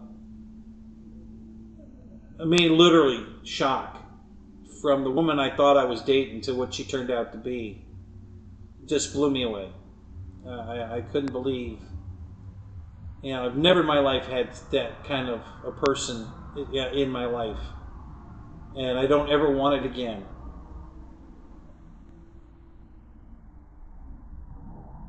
But it does 6S. Okay, Keith. Yeah, I didn't know that. I thought they were promoting it as a 6S plane. I didn't realize that they were.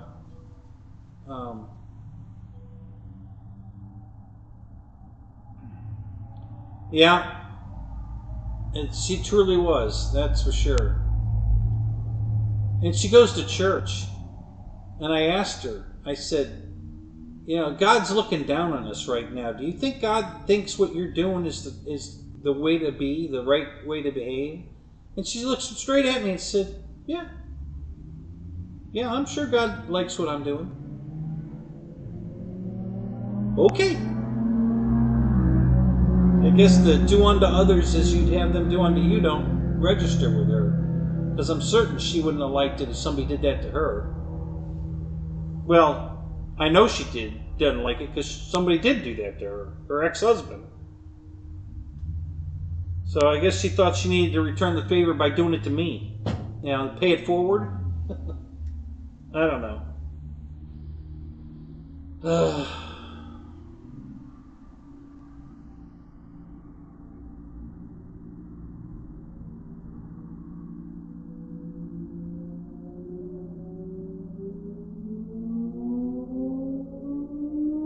Oh yeah, Scott, this happens all the time. Mostly motorcycles, but cars too. Yeah, and I guess a lot of people know what I have, you know, because everybody knows I'm the Impala guy, and they all know that I know how to make them go fast. So guys come by here all the time, and they'll push in the clutch and start revving the motor, and I have no idea who these people are. It's mostly Mustangs. I don't know anybody that owns a Mustang. So they're not friends of mine. They're just people that know who the hell I am. That's all. You know, and I don't have a, you know, predetermination that anybody that drives a Mustang's a dickhead or anything. I don't care. You know, if you're a Mustang guy, you're a Mustang guy. That's fine. You're a car guy. That's all I care. So I don't look at it that way, but it happens a lot. You know, I get a lot of cars come by here and they decide they need to, you know, do a burnout or whatever right in front of my house. So yeah, I hear it all the time. It's a constant drag strip out front here.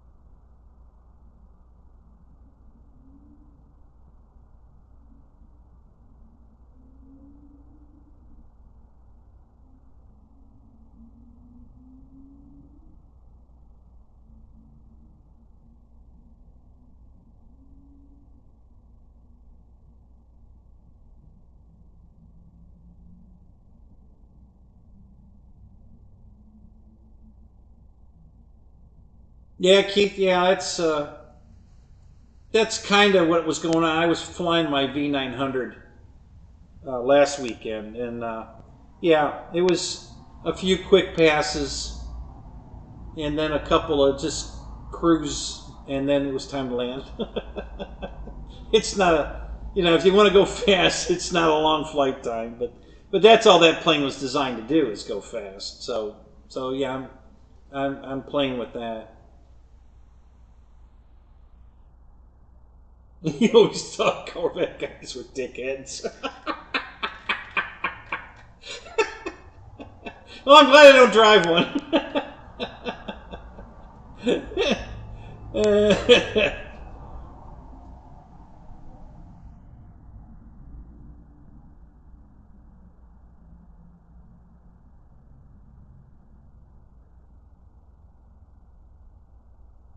Oh, no kidding. Really?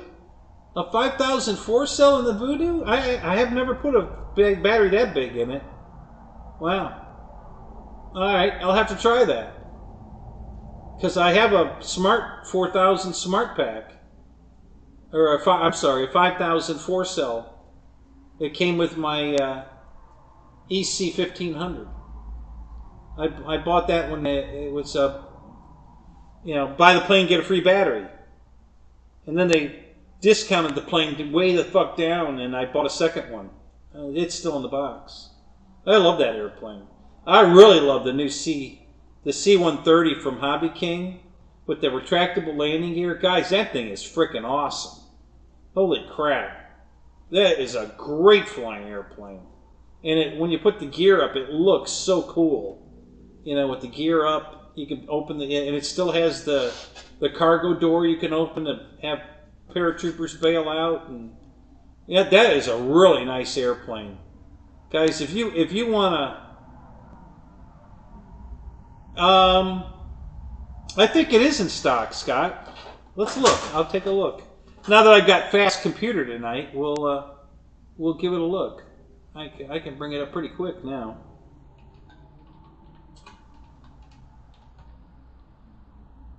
Bing bang boom, we're here. That quick. It's nothing like it, you know, that other computer. No, this is not the computer Barbara bought me. I've never seen that computer. After I opened it, I've never seen it again. So I have no idea what that computer is. I did an unboxing here on the show, and that was the last time I saw it. don't know where it went. I have no idea.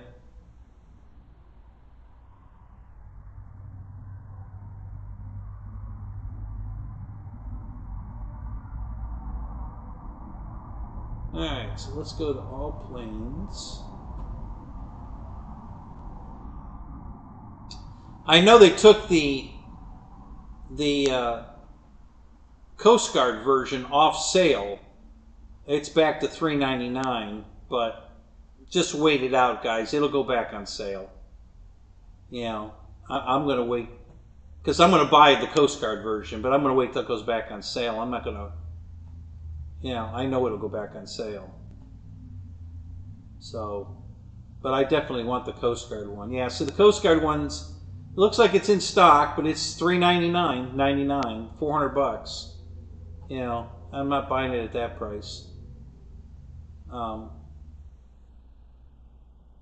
But I think the civilian one's still on sale. Hold on a second, I'll tell you. No, it's on back order. The Coast Guard, that's why it's $399.99. It's because it's on back order. They don't have any of them to sell, so they're not going to put a sale price on it. So yeah, it's on back order, but they'll be back in stock soon. The civilian one's $329, not the $299 that it was. You know, same thing. I'll wait for it to, but they have that one in stock. So I have the, I have the civilian one. It's in stock. It's $70 off, $329. Great airplane. God, that thing flies so nice, and it looks so cool with the gear up. When the gear goes up, it just cleans up so nice. I didn't have to balance the props. They're too little to balance anyway, but they were smooth as glass. The plane has no vibration. It's whisper quiet. I was really impressed. I got to tell you guys, the foam quality is awesome. It looks like an HSD plane. It's just super good quality foam, and it flies amazing. Just an awesome airplane. And I have zero complaints. I really do. I just love it. They had a bunch of stuff on sale. Like the main landing gear assembly is normally $43, and I want to say they had it on sale for like $17. The sale's off now, but here's like the tail surfaces. They're normally $51.09 for the horizontal vertical tail end of the airplane that you have to glue on, and it's on sale right now for $21.90. So actually, it was way more than that. It was $72.99. You save $51.09 right now, so you're going to save $51. And I need the nose gear, and it was out of stock, but they did give me a credit for it. Yeah, it says add to wish list. It's out of stock. So yeah, let me click on that while I'm standing here. Because I got to get.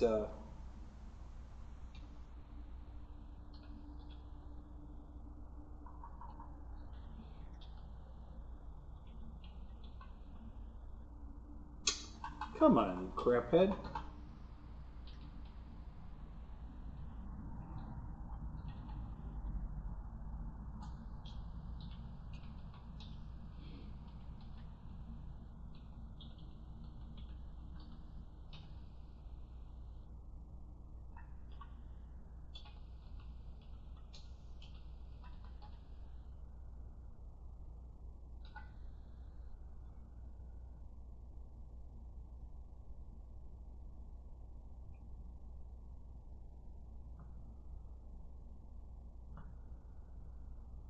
There you go. So I just put it in the wish list. So I'll get a notification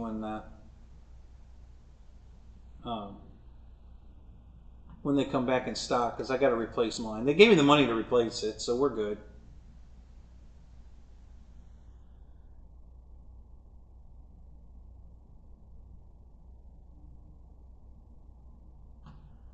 So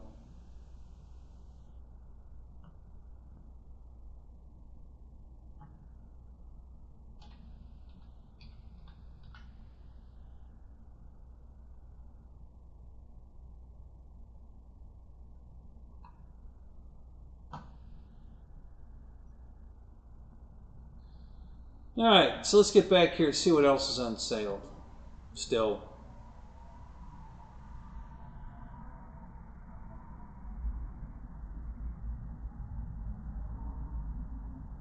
I think Hobby King right now is just knocking it out of the park, guys. The quality of their stuff and the prices they're asking are just so much better than everybody else's. I mean, way, way, way better. And it's quality stuff. I have no complaints that I haven't gotten anything that was junk. The Yak 11 was in pretty bad shape from somebody packing it terribly, and they took care of it. No problem. Not a hint of a problem. You know, they just took care of it. They sent me a call ticket for it. I sent it back. They sent me another one. The new one was near perfect. No problem there. So they didn't have any problem when I told them that the landing gear fell out of it. You know, they said their normal policy is that they wouldn't take care of something like that, but they're going to take care of it because they want customers. They're trying to build their following back because they lost a lot of customers over their bullshit.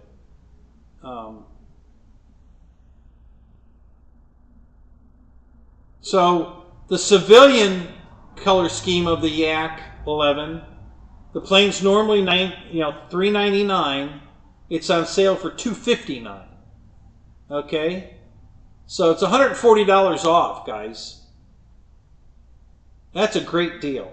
That's a nice airplane. You know, it flies really good.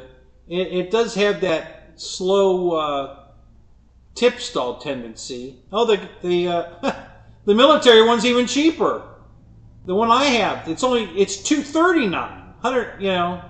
So yeah, it's $20 cheaper than the Reno Racer version. $259 and $239. That's a screaming good deal.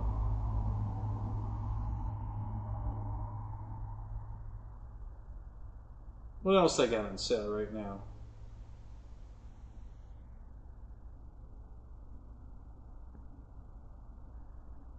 Okay, well the King Air is still on sale for $199, but you got to pay the shipping. That's because the U.S. is out of stock. So yeah, you're saving $200, but you're going to have to pay $92 to, which is still a great deal. Listen, you know it's still a good deal. The problem is that at one point they had the thing down to $269, not $299. And you're looking at like $292-ish if you buy it from the Europe warehouse and pay the shipping. And it's probably going to take a while to get here. I don't know if that's air freight or not. I don't think so. I think it's normal, you know, put it on a boat. So you're probably looking at 30 days to get it. So I'm just going to wait. You know, I'm not going to do anything right now on that plane either. But if they put it back down to $269, I'll probably buy another King Air. It's because it flies that good. It's a really nice airplane. The quality of it's great. It flies great. And everybody I've let fly it loves it. I've had a bunch of people fly it. And they love it. You know, it's I know I'm selling airplanes. I have no doubt that I'm selling airplanes for Hobby King. So yeah.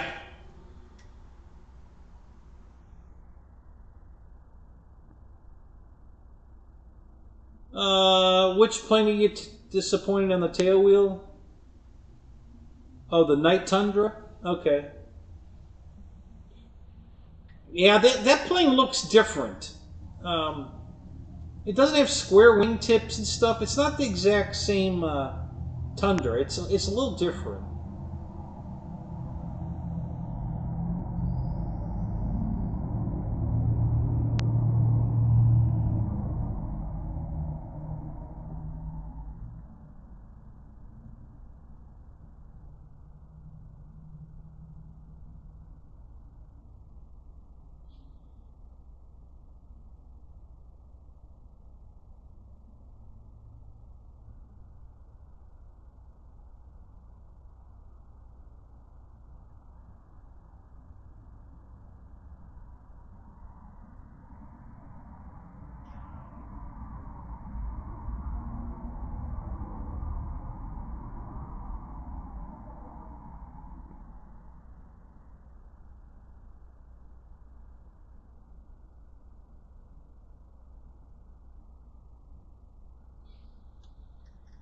Yeah, I love flying on my Tundra on floats. Um, our pond overgrew completely. There's no way to fly off the main pond, the main field.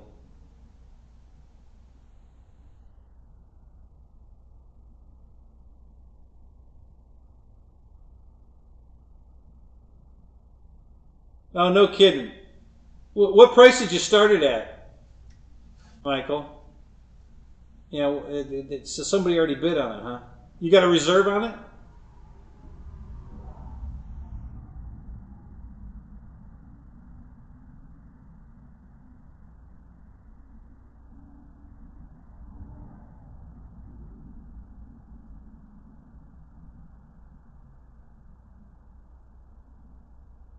Mr. Drone, you're in Orlando? Well, that's close by. That's cool. Yeah, not too far away. And my flying field's halfway between my house and Orlando. So you could come to my field and we could fly together. It's in Wesley Chapel. So depending on what part of Orlando you're in, it might not be too far.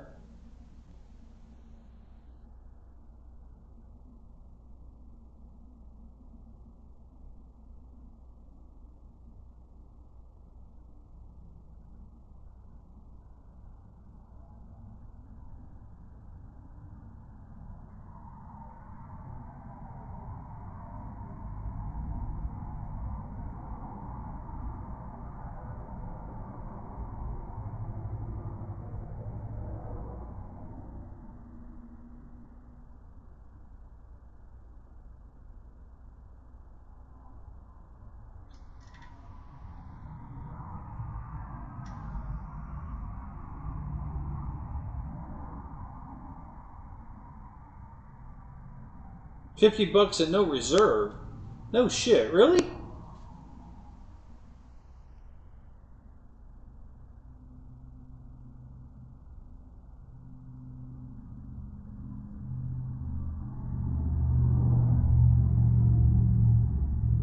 Why are you selling it? You don't like it or just don't play with it anymore?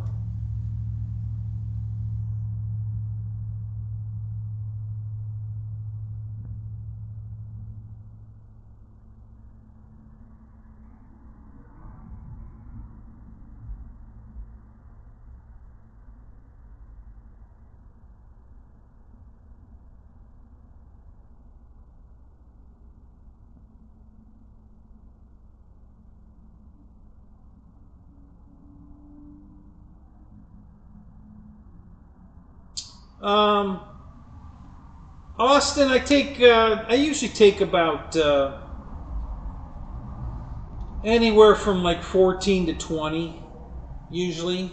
Um, a big variety of stuff so that no matter what the circumstance, windy, calm, cold, wet, I've got something I can fly.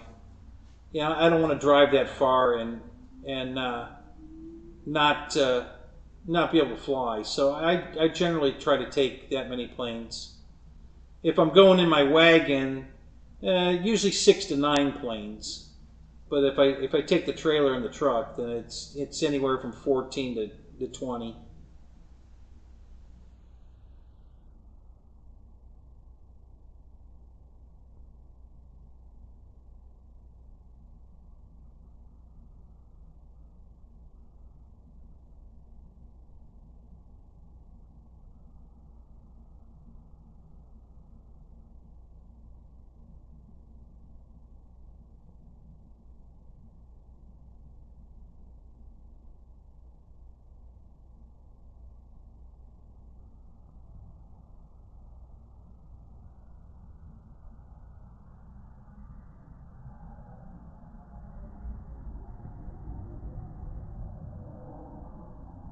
Well, yeah, that's true.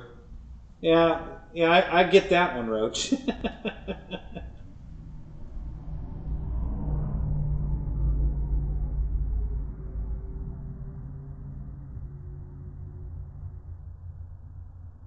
Well, I have an old station wagon. It's a 90.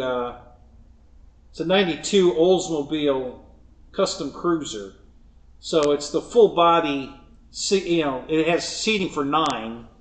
And when you fold the seats down, you can put a 4x8 sheet of plywood in the back of it, you know, and close the gate. So, you know, I have it where I can get, depending on the planes, again, there's like 1 or 2 big ones, and then I stagger, put boxes in there to elevate them up, and then I set planes on top of the boxes that are above the big planes that are sitting on the ground.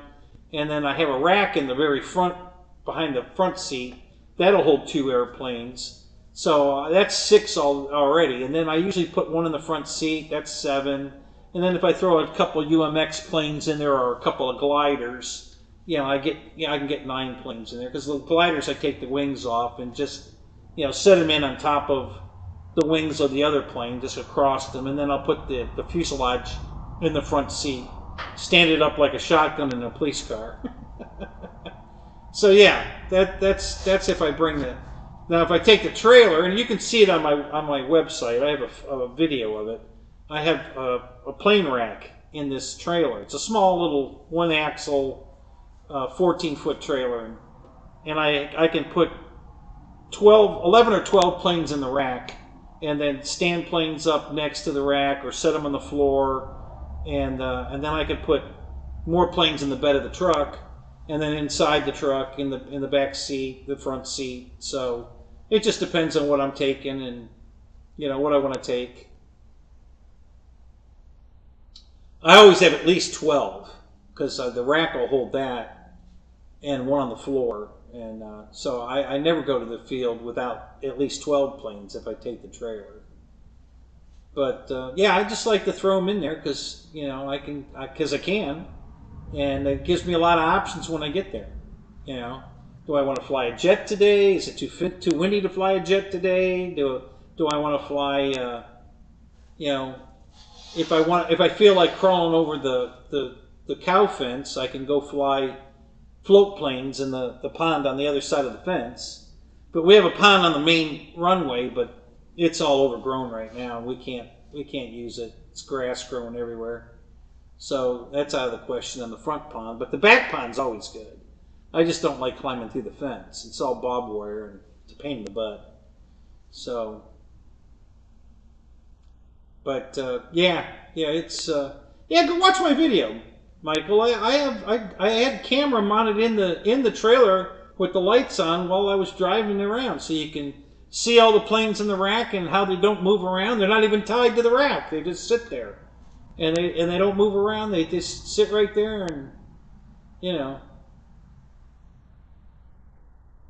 No, I didn't order the Twin Otter. No, not interested. I'm not a UMX guy.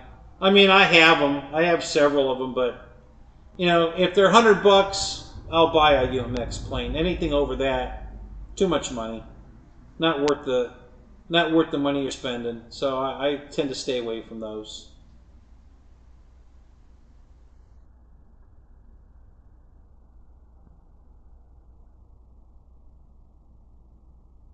Am I selling my body? My body? No, Ron. Not that I know of. Why did somebody kill Kenny and put him on eBay?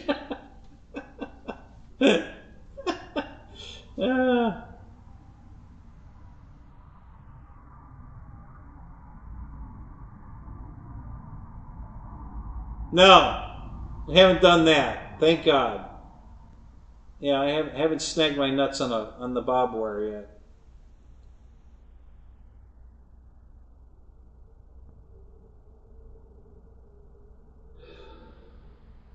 Craig Beaven, what's up? Good to see you, buddy.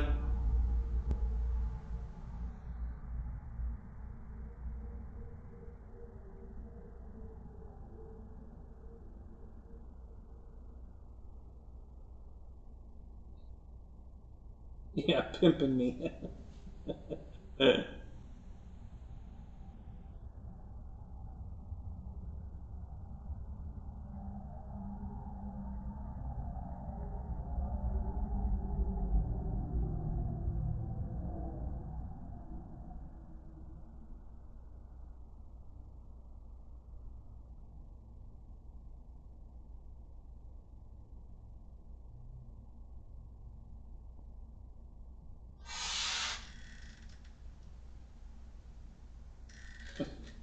What, Fred?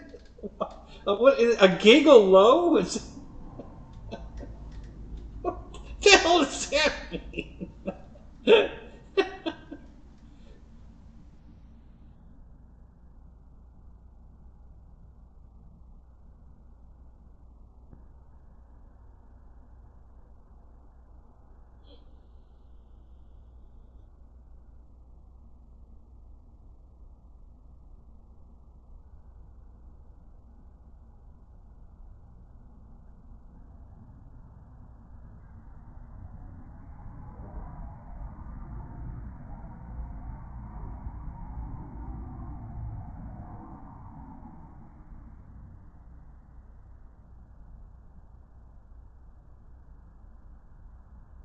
Yeah, that's not going to happen.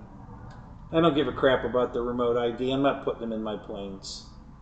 I don't fly at fields that require it. It's a private field that I fly 90% of the time at. The police can't even come on the field to check. You know, so it's never going to be an issue for me.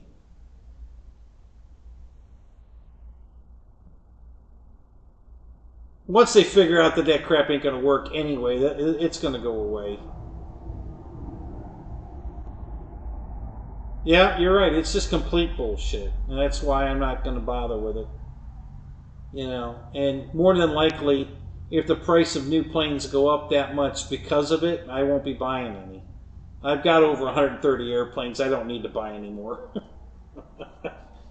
I can fly the rest of my life with what I have. So I'll never need to do that. So it's just stupid. Yeah.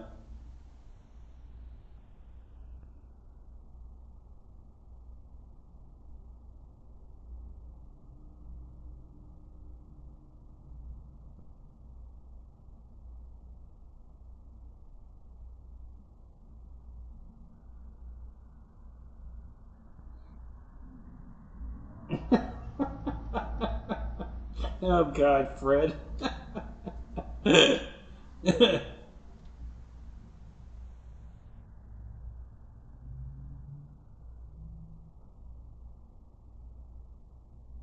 Yeah, I doubt that it will.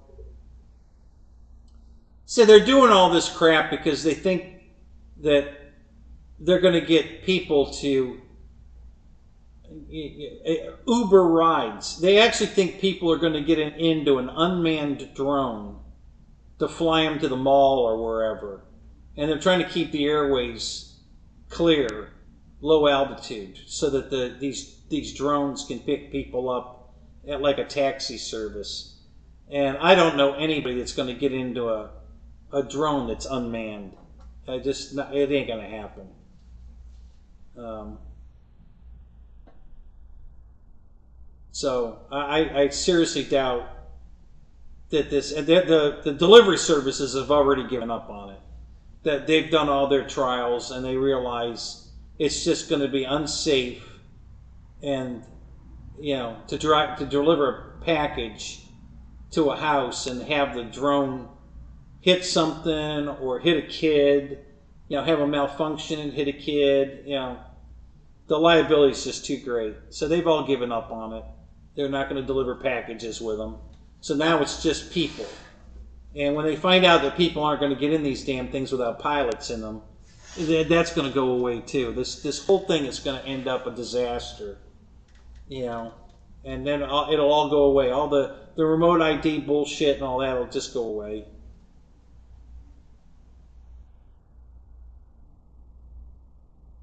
Yeah, my dog ate my homework. I mean my plane.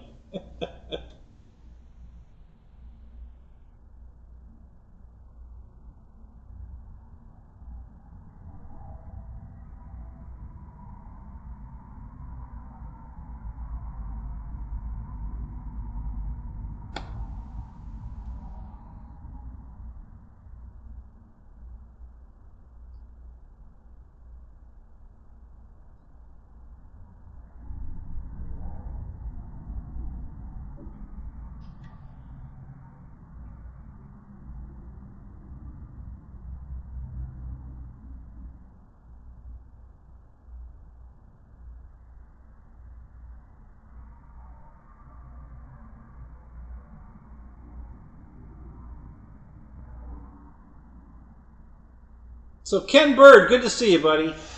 You snuck in here. I didn't see you when you come in. Good to see you, man. So we got both birds are here. Mike's here and Ken's here.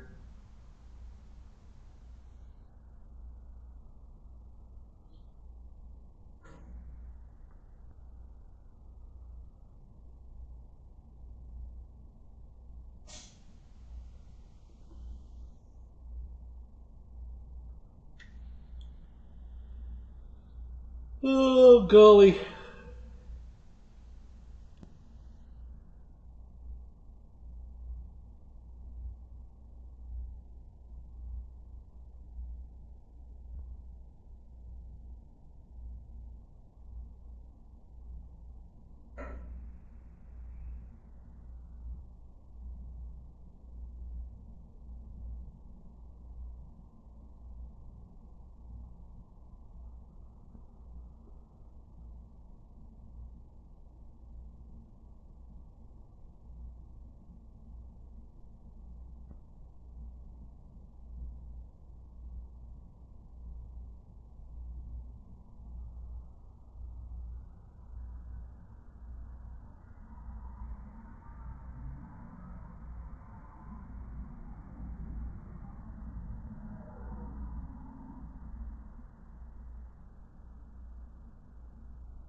Yeah, exactly. Yeah, and that's why they've realized that there's just too much liability with those spinning props and how dangerous they can be when they come off or break or whatever. And you know, all they need to do is put some kid's eye out playing in the yard while the package is trying to be delivered. You know, the lawsuits would be unbelievable. So yeah, it's just that like I said, all the packing companies, all the delivery companies have already decided they're not going to do that. But the companies trying to develop them up as Ubers are still trying. They haven't given up yet. So they got to keep the airways clear. That's what all this remote ID bullshit's about. You know, you can't. They're not going to. You know, if you have an established flying field, you can keep it, but they're not going to let new fields be developed. You know, because they want all the airspace. They want all the airspace cleared for their Uber rides. It ain't never going to happen. First time one of those things crashes, it will be the end of it. For whatever reason, because it hit a bird, got taken out by an RC airplane, you know, hit a tree, had just a regular malfunction, the thing crashes into the highway, kills people in a car, kills people in the drone. Yeah, that'll be the end of it.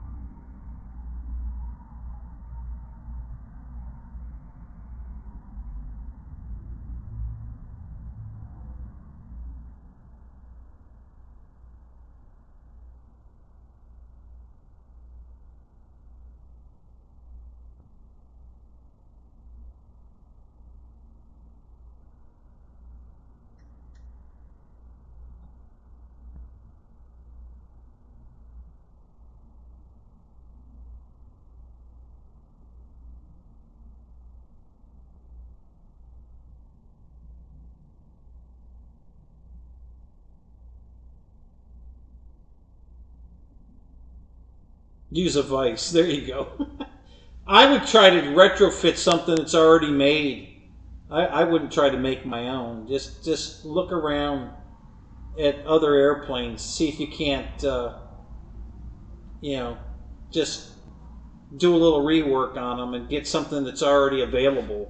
Because you got to remember that if you have a problem with it, do you really want to make a second set of them to fix it, or do you just want to be able to buy something off the shelf?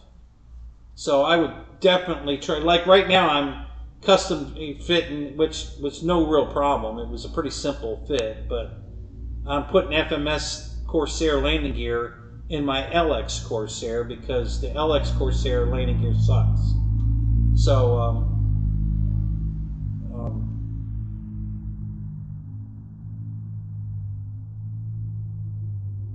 I don't know, Fred. I haven't looked at my PayPal. I'm sure it did. Thank you. Appreciate that.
Yeah, that was a worthless gun registration. Yeah, what did that accomplish? Nothing. Yeah, same thing. You know, make gun laws that are unenforceable. You know, that's brilliant. Let's do more of that.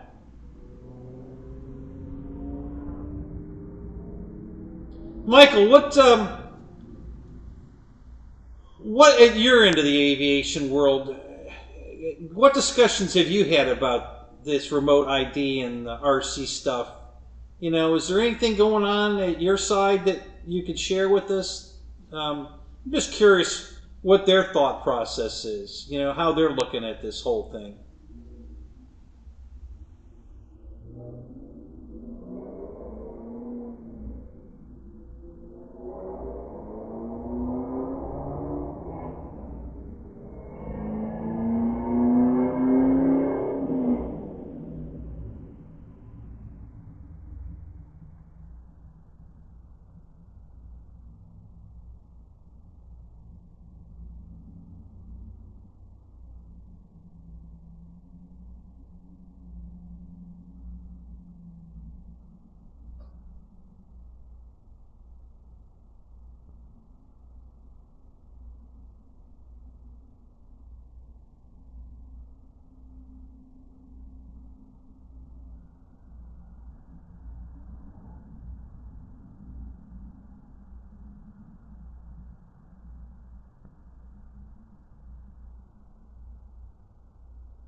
Well, Michael, weren't they doing something? Um, I think the Blanco Lirio and the other guys were talking about some kind of a ID transponder that's going to go on the it replaces one of your nav lights on the wingtip, and you know they were talking about making it mandatory to everybody have that. What was that? Isn't that a remote ID or just a transponder? What the hell was that?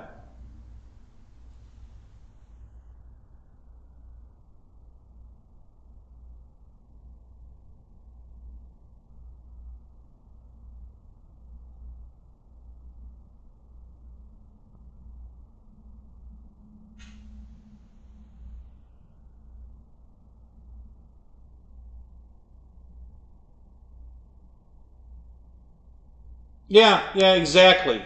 Yeah, you can go do an ultralight or a paramotor or whatever, and you don't have to do anything. You don't have to get training. You don't have to get a license. You don't have to prove nothing. You can just buy the goddamn thing and go fly it anywhere you want, and that's perfectly fine. But our little foam airplanes have to be registered and have remote IDs on them so that we don't, get in somebody's way. They don't think a paramotor is going to be a bigger problem, flying over the airport when jets are taking off than a little foam airplane. I mean, I can't even fathom the thought process here. It's the stupidest thing I've ever seen in my life. You can get in an ultralight, a paramotor, without any training or anything, and go fly anywhere you want, and you're perfectly fine as long as you don't go into controlled airspace. But we have to have IDs and AMA cards and FAA cards and registered, and it's just stupid. I can't even understand how that makes sense to anybody.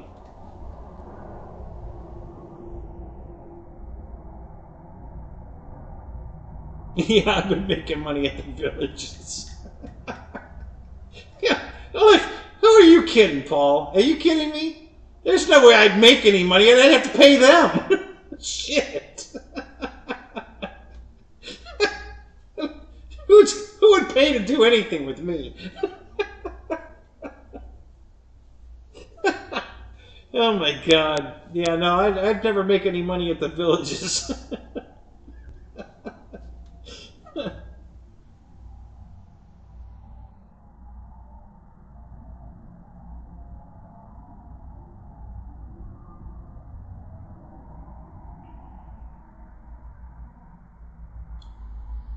KBRC, what's up? Good to see you, man.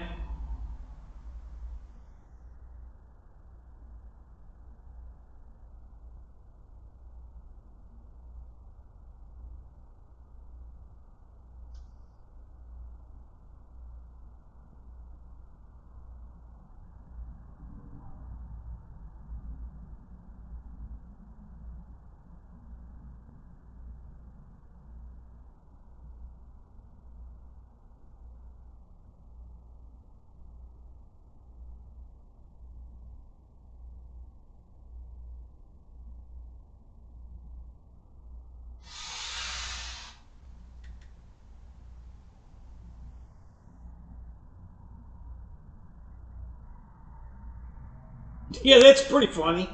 KB, you were looking at that today, and then you come on my show, and I have it on the table. That's funny. This is an old one. This one's like 5 or 6 years old. It's not the new one. So the new one's going to be faster because it's set up to be 4S or 6S, and this one is strictly 4S. It came with a warning label in it to make sure you don't overpower it. You'll just burn the ESC up. So it's a 4S only bird. But the new one can be either. I'm sure it's the same airplane, same foam, same mold. I'm sure they didn't change any of that. But this is an old one.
Yeah, well that's true, Craig. You know, they're definitely fucked in the head.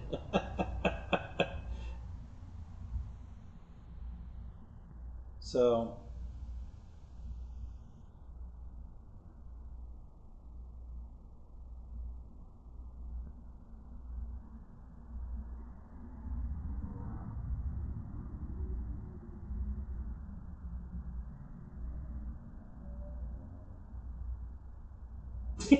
Michael, you go get an STD before you get a remote ID. That's funny.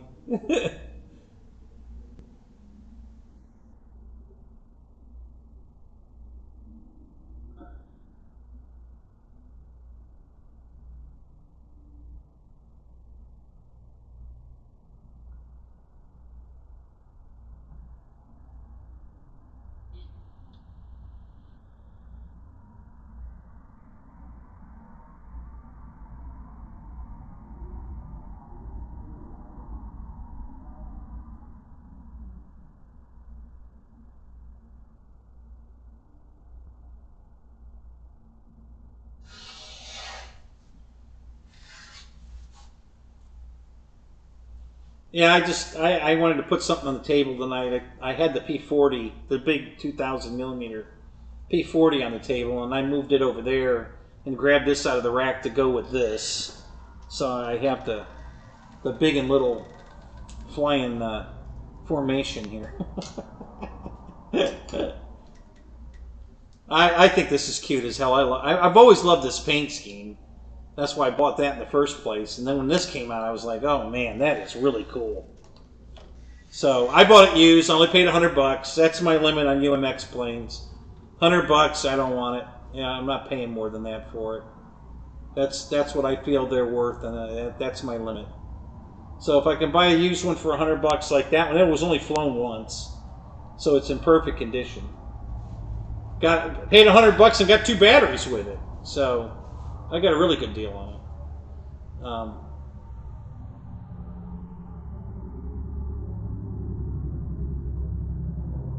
Yeah, I'm just not a big UMX fan. I listen. I have a couple I really love. My F-27 is awesome. I love that plane. It's fast. It's it's forgiving. And it's got a big rubber nose cone on it, and if you crash it, it just bounces off the nose cone and doesn't even damage it. The turbo timber. I've got both the timber and the turbo timber in UMX. And I love both of those. They're a lot of fun to fly. But again, I only paid $100 for each of those because both back when I bought them 3-4 years ago, whatever, they were on sale for $100. So I bought them. But yeah, that's my limit on a UMX. I'm not spending more than $100 on one. That's just dollar. I just don't think they're worth any more than that. They're too delicate. It's too easy to break them. Too expensive to fix them. It just, I can buy so much more of an airplane for just a little bit more money. Like the Citation jet for $200. Right now for $239 I can buy a 1450 Yak 11 Warbird plug and play for for $30 more.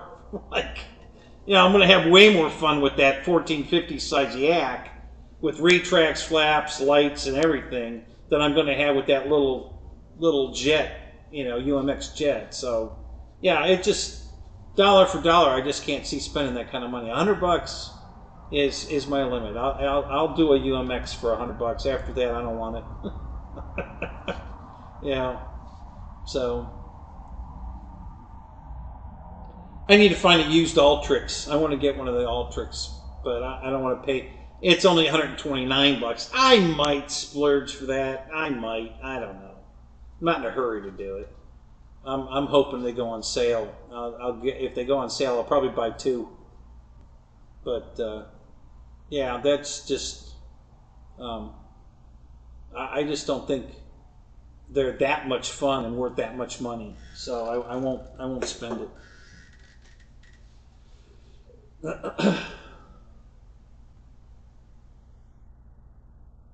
All right, Scott.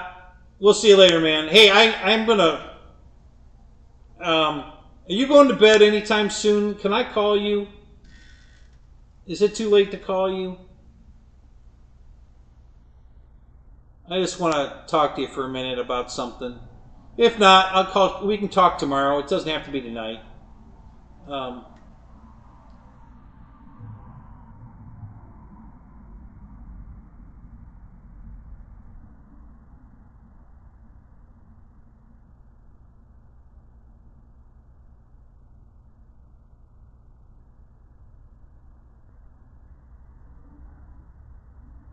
Yeah, KB. See, that's exactly $100 for the Ultrix, and then buy the light kit.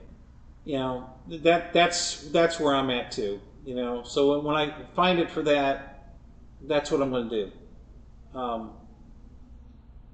You know, and it can be a used one if it's in good shape. I don't care, but yeah, I just don't want to spend any more than that. I think that's my limit on a UMX.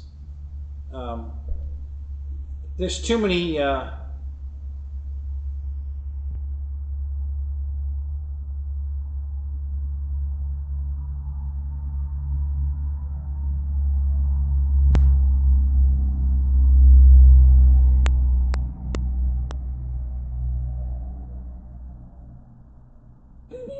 You're right, Scott. All right, well, what time are you getting up tomorrow? So I don't call you before you get up. So what time are you getting up in the morning? I'll call you after you get up. So just let me know what time.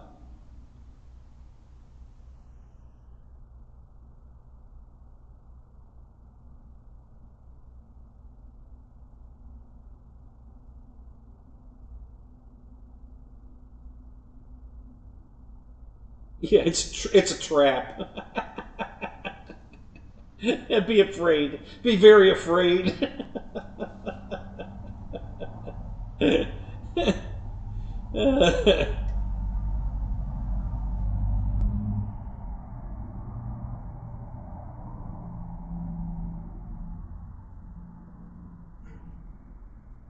Call you 7:30 Central Time. All right. Good night, sweetheart.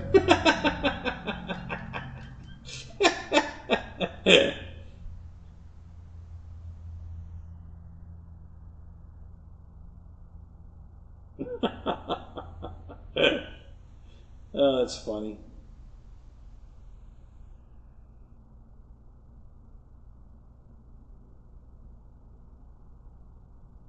Yeah, my visit to the villages.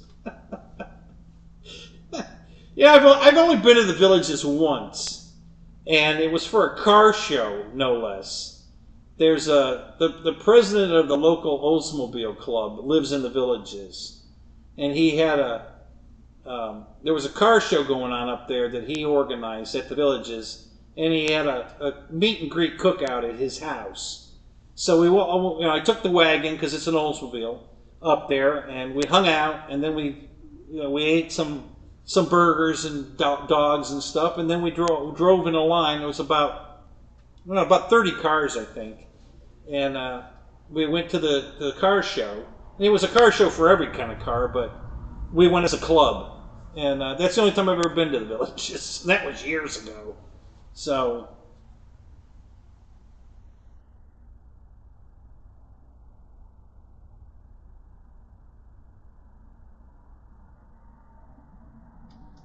Yeah, that's me. That's me, Paul.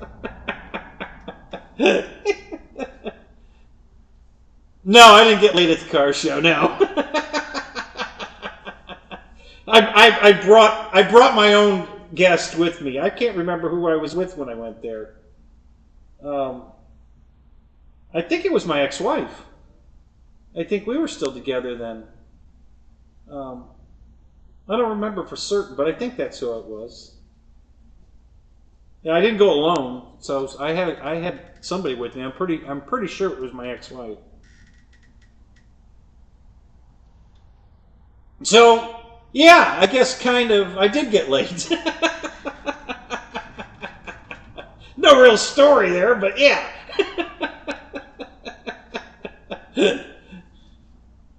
Oh my God, that's funny. Mike, which plane you talking about? That's great fun. We've been talking about so much stuff. Which one are you referring to?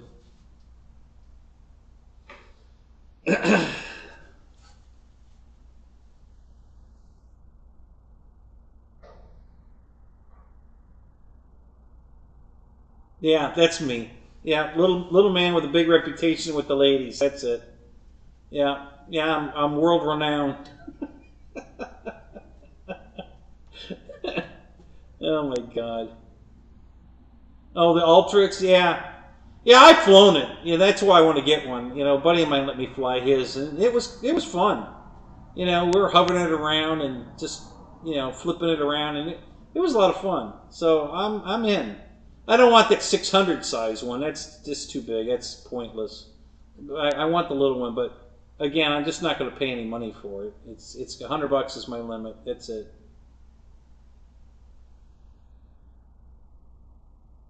All right, Roach. Have a good night, man. We'll catch you later.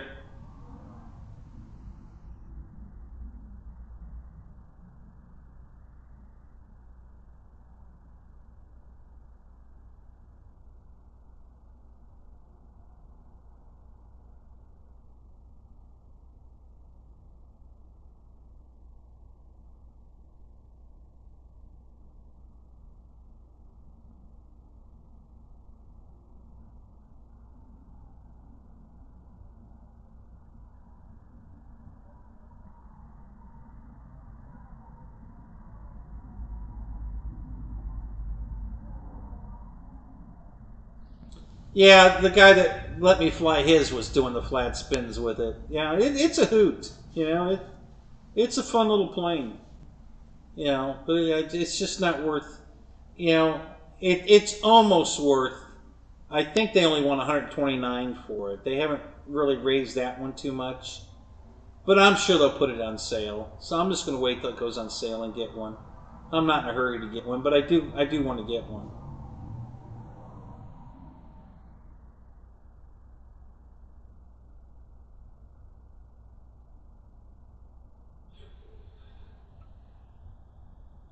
God, I really was hoping Lyndon Stewart would get in the show tonight because I wanted to talk to him about his broken Draco landing gear, but I sent him a message in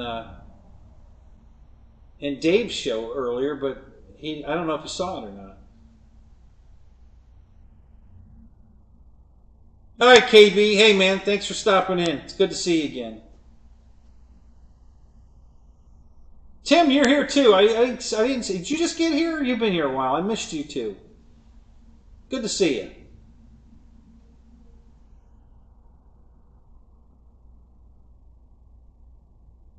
I didn't break my gear. Lyndon broke his. I have over 300 landings on my Draco. Never broke the landing gear. Now I did start to install the Plane Crazy kit because I thought it was a good idea. So I put half of it in. I didn't do the other half. This is the piece. I still have to do the other half. I want to do another video.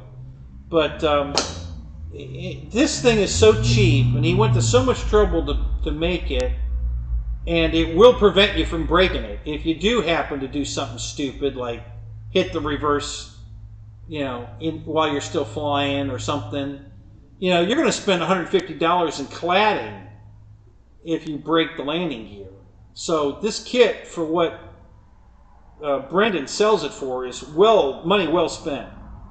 So he made me a screaming good deal on it to promote it for him. I did a install live stream one night on the one half, and I'm going to do a video now, not a live one, but I'm going to do an edited video to put the other half in. But I've been flying it all along with just the one in there, you know. But I never broke it. I didn't even. What had happened was, after 200 landings, the brass pivot point that goes through the end of the gear, that the axle for the tire got loose, and the tire was rubbing. You know, it leaned in and started rubbing on the shock. So it was wobbling, and I didn't know if it broke anything or whatever. So I took it apart, and it wasn't broken. It was fine. It just came loose. So I just tightened it up. But I figure, well, while I got it apart, I'm going to put Renden's, stiffening kit in it, which is a really good idea. It's not going to hurt anything. But yeah, I never broke the landing gear. The planes, if you fly it right, if you watch my video, I tell you how to fly it right, and you'll never have a problem with it either, unless you do something stupid like hit the reverse switch while it's in the air. But yeah, the landing gear is plenty stout enough the way it is. I think Brendan went to a lot of trouble to make this kit, and then I wanted to help him promote it. So I decided I was going to put it on mine just for shits and giggles. And then if I ever do something stupid, actually I did do something stupid, but I still didn't break it. I ran my battery pack down too low, and I tried to take off one more time, and I barely got it in the air, and it ran out of power.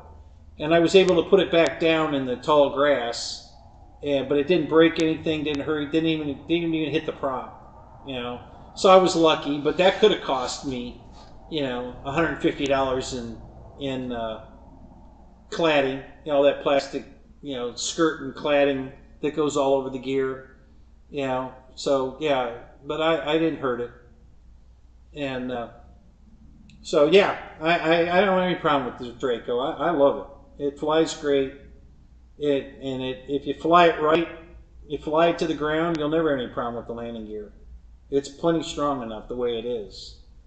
So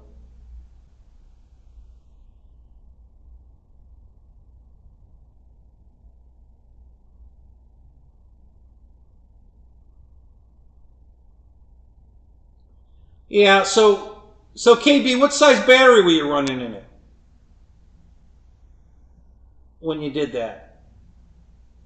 Probably a 5,000 or a 6,000, something big.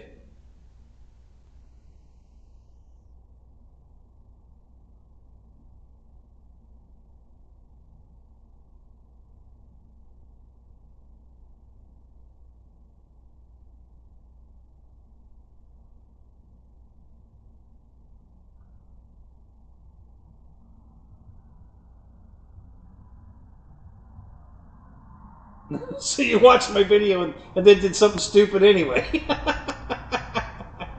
Yeah, well, it's, our butts aren't in the seat, so the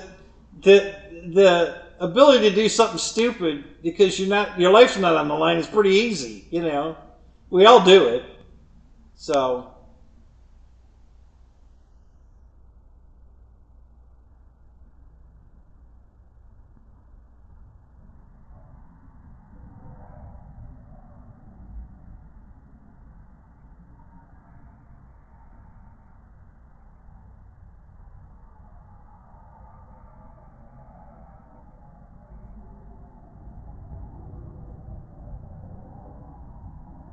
yeah, see, that's too big a battery. Fly it with a 3300. You'll still get at least 9 minutes of flight time. Yeah, so you were getting 18 minutes. It's just you'll get 9 to 12 minutes on a 3300, and the plane's so much lighter. It just flies so much better when it's light. The plane's already heavy, and then you put a big battery like a 5,000 or a 7,000 like Jason did, and it's just not going to fly that good. It flies so much better when it's light. So throw a 3300 in it and see what you think. You'll love it.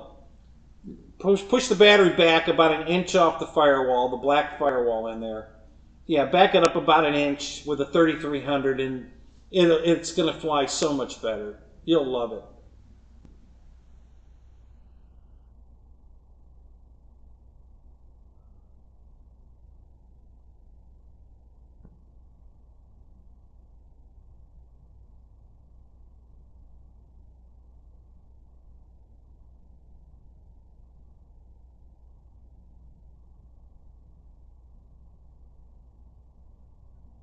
Yeah, give it a try. You'll love it. You really will. It'll make such a big difference in the way it flies. And then even if you do something stupid because it's so much lighter, you probably still won't break it. You know. So everybody I talk to that's broke there is we're flying with a 5,000 or bigger battery in it, and you just don't need to. It doesn't, you know, even though it can fly it with a 5,000, no problem. It's just don't. It's not. It'll fly much better with a 3,300. You know, and you'll still get amazing flight times. I was getting 9 to 12 minutes, no problem. You know, hell, I think my video where I did the 20-some landings was 20 minutes, I think, if I remember right. I think the video was about 20 minutes long. And all I did was shoot touch and goes. I did like 20 landings, 21 landings, something like that.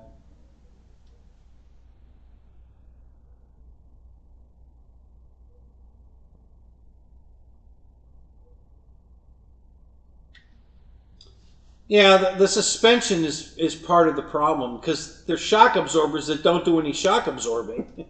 They're just pogo sticks. They're just springs, you know? So you land a little too hard and you just bounce right back into the air. It doesn't do any dampening. So I put these tires on mine. These are the King, what do they call it? The Grand Tundra. You know, the Hobby King Grand Tundra. These are tires for the Grand Tundra. I put these on my Draco because they're super squishy. You know, they're real soft and squishy. So these are my shock absorbers now because the shock absorbers aren't shock absorbers. Yeah, the 4,000 is a good choice too. That'll work. You know, 3,300, 4,000. You don't want to go any bigger than that. There's no reason to.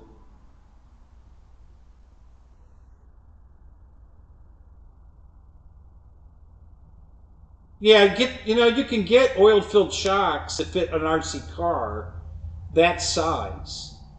Okay, I think I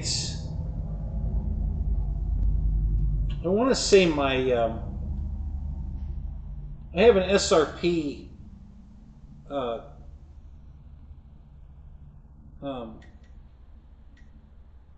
10th scale pan car, you know, on track race car, you know, that they make, 10th scale electric, and it has shock absorbers that look just like, they're even blue, that look just like the ones that are on Draco, and they're an oil-filled dampened shock, a real shock absorber. Those would probably, with very little modification, probably fit right on it and look exactly like the ones that are on there, but they'd actually be doing something, and that would make the plane fly so much better. Or I should say, make it land so much better.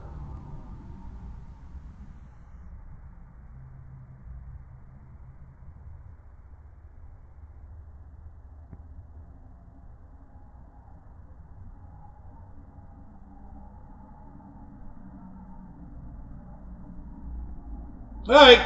Have a good night, Ken. KB, we'll see you.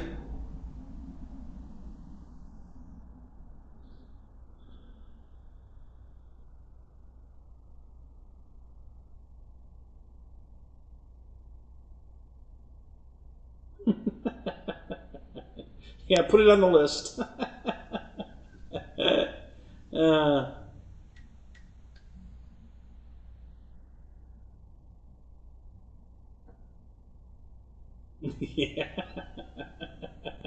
Yeah, Mike. That's the saying anyway.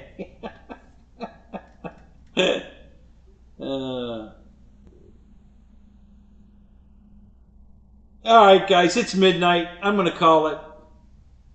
You guys have a great night. Thanks for coming. Great to see you guys. You know, love hanging out with you.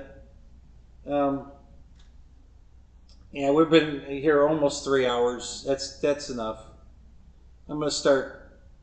I can't do these all night, especially when it's cold, and it's about 55 out here now, and I know a lot of you guys say that's not cold. Hey, Slapnuts is back. But when you're just sitting here doing nothing but yapping, it's cold. If I was moving around at all, doing anything, you know, I'd be warmer than I am just sitting here. So, it just sucks to just sit here.